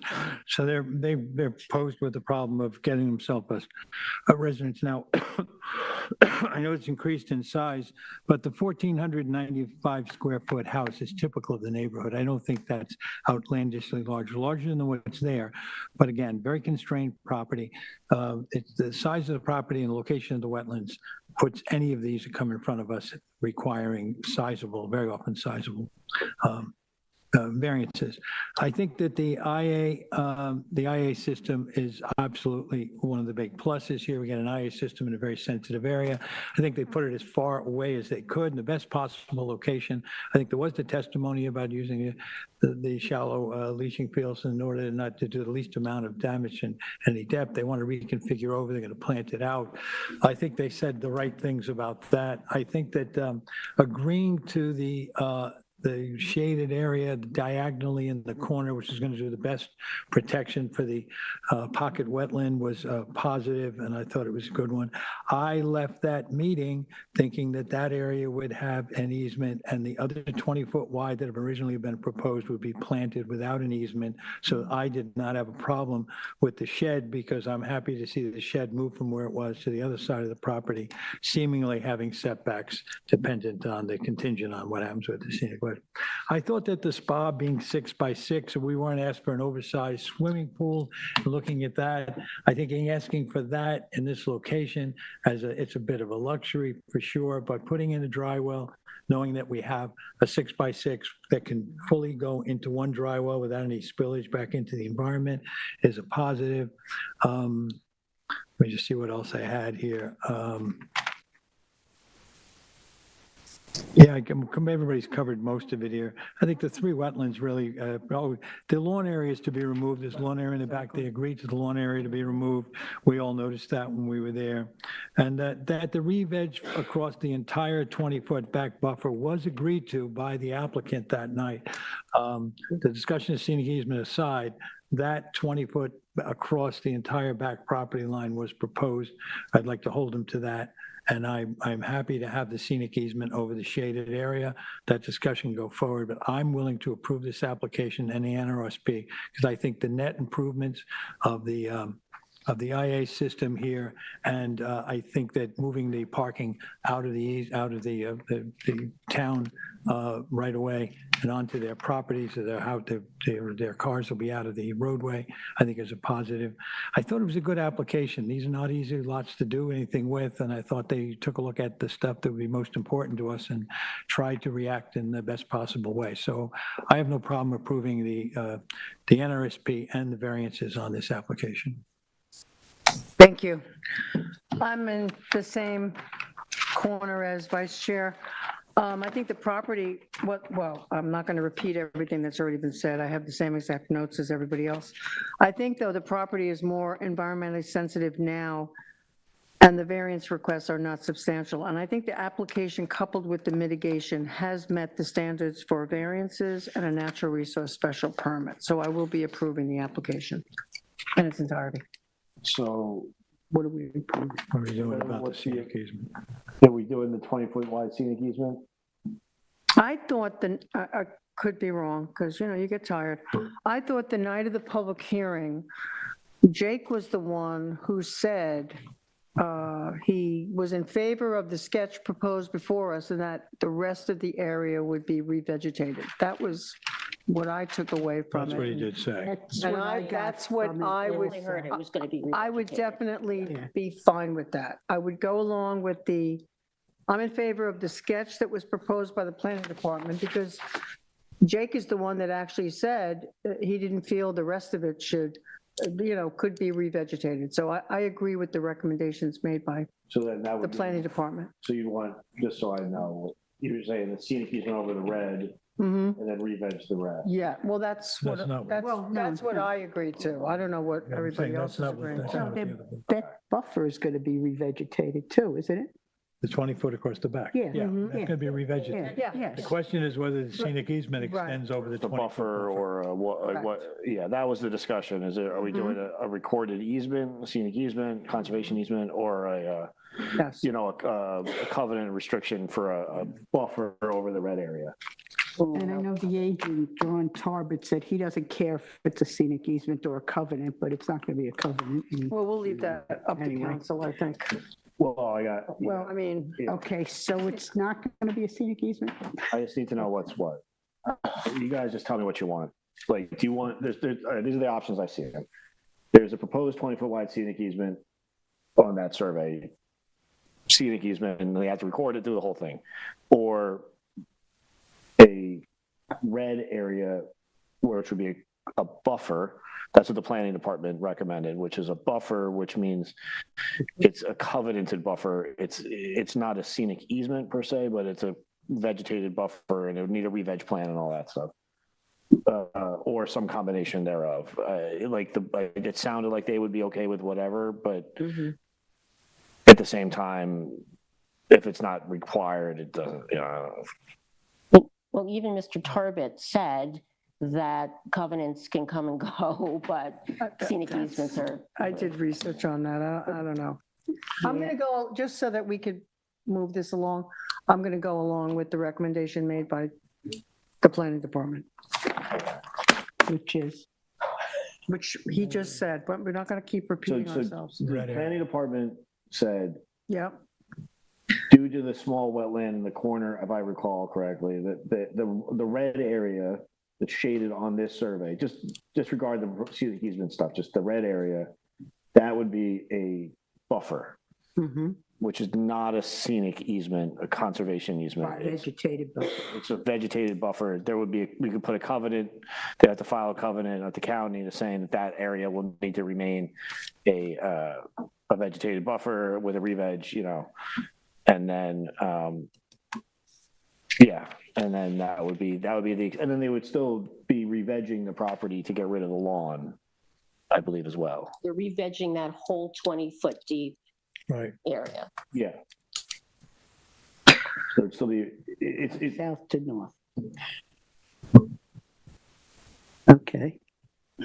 So I'll be outnumbered here, but I still think there should be a scenic easement in addition, but that's okay. Other people don't want it. So since it will be all re-veg, then I will approve the shed. okay. I saw that coming. Along with the other stuff. Okay. All right. I think we got it. Okay. So we are safe to move on. Other decisions, Hurlin, 183 3 Mile Harbor, Hog Creek Road in Springs, Suffolk County Tax Map Number 300-94-1-2.1.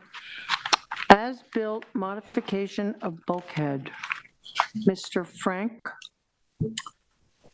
Yes, board members. Hurlin was a application to reconstruct the bulkhead in place in kind where the bulkhead height limitation, the bulkhead height was proposed at an 8-foot elevation above sea level.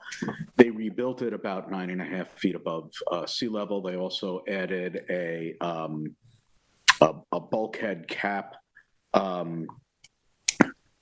2 foot wide around the perimeter, and they had an area of a staircase that was different from the survey.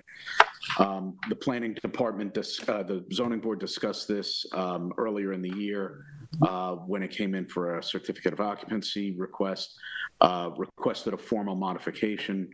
They've made the modification request. The planning department hasn't identified any impacts associated with the change in the bulkhead height or the other deviations that I just described. They're otherwise in compliance with the conditions of the permit, which required a revegetation seaward of the bluff crest with beach grass, untreated materials as per the SOP and HPOD for bulkhead reconstructions. And there isn't, the planning department hasn't identified a reason why the modification would be problematic or should be denied. When it was in front of us last, was it for it going from 8 to 9.5 feet? There was no discussion of the cap then. Was this in front of us to discuss that rate being raised? Yes, and to be honest, I don't remember if there was a discussion of the bulkhead cap at the time. I don't remember it either, but I do remember going from 8 to 9.5 feet, and we were agreeing that it was not a negative in this situation. That's the bulkhead cap, and this is the re-veg seaward of the bluff crest. I'm sorry, the cap is that like boardwalk thing that runs around it? Okay. I don't have a problem with this. The planning department doesn't have a problem with it. I'm fine with it. Right, okay with it. So, okay, so I'll make a motion. In the matter of Hurlin, 183 3 Mile Harbor, Hog Creek Road, Springs, Suffolk County Tax Map Number 300-94-1-2.1, I make a motion that we approve the as-built modification of the bulkhead. Second? Concur. Concur. Next is extensions of time, 20 Whalers Lane LLC, 20 Whalers Lane, Amagansett, Suffolk County Tax Map Number 300-152-2-15.9, extension of a 2023 determination. So this is a property, this is a flag lot off of the southern portion of Whalers Lane.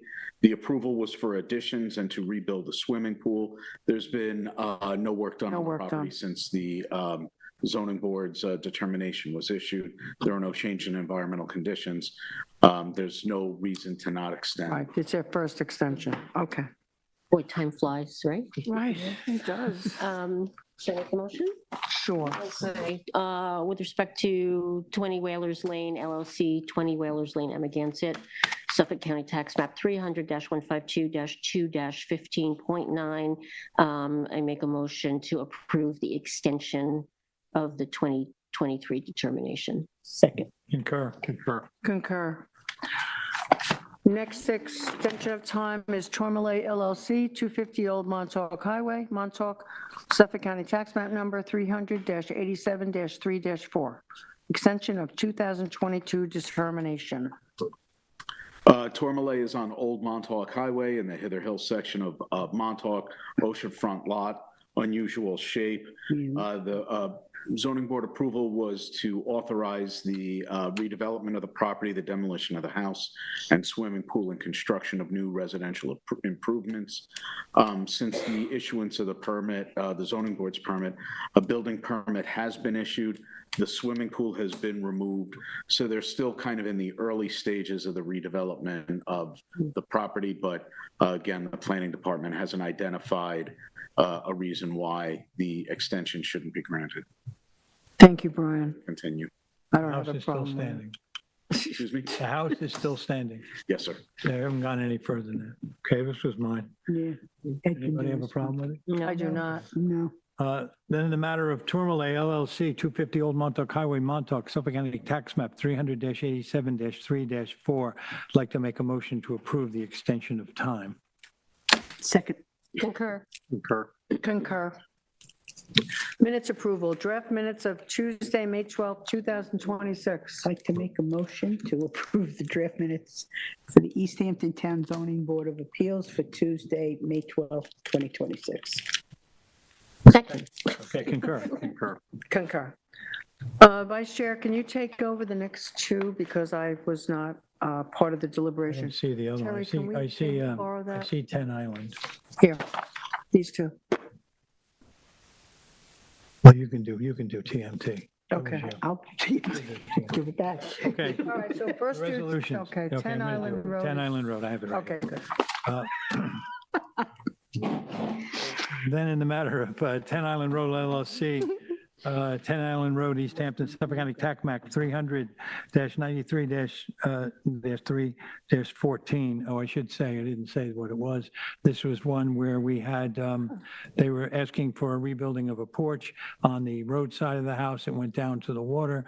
There was a question of a gate that was down within the wetlands being moved back with some additional buffer to be put in there. There was the corner of a deck, which was over an improved area of patio at one time. Well, I guess that's not the case. This one was a strange shape. But anyway, the corner of it comes off there. We had to approve the corner of the deck, the potential entry patio in the front, and moving the fence line back from the water's edge back to the house with a revegetation. This was a unanimous approval. So then in the matter of 10 Island Road LLC, 10 Island Road, East Hampton, Suffolk County Tax Map 300-93-3-14, I'd like to make a motion to accept the determination as written. Second. Concur. Okay, next. TMT Montauk Realty Group, 261 East Lake Drive, Montauk. I probably all remember this was for an addition to a structure on East Lake Drive for an NRSP, as well as a pool to be, or a spa to be located on an existing deck and a gravel area to be used as a family picnic area on a property on East Lake Drive, and those last two items would have been in variance territory and NRSP territory for approval. This was a unanimous decision in which the two variances were denied and the addition was approved. And Chair Severese was not present for this, so it was a 4-0 approval. I make a motion on TMT Montauk Realty Group LLC, 261 East Lake Drive, Montauk, tax map 300-13-1-20, to approve the resolution as written. Second. Concur.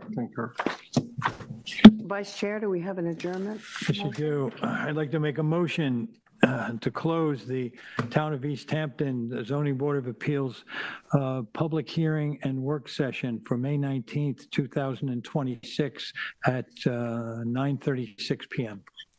Second. Concur. Concur. Have a good night, board. Thank you, Mayor.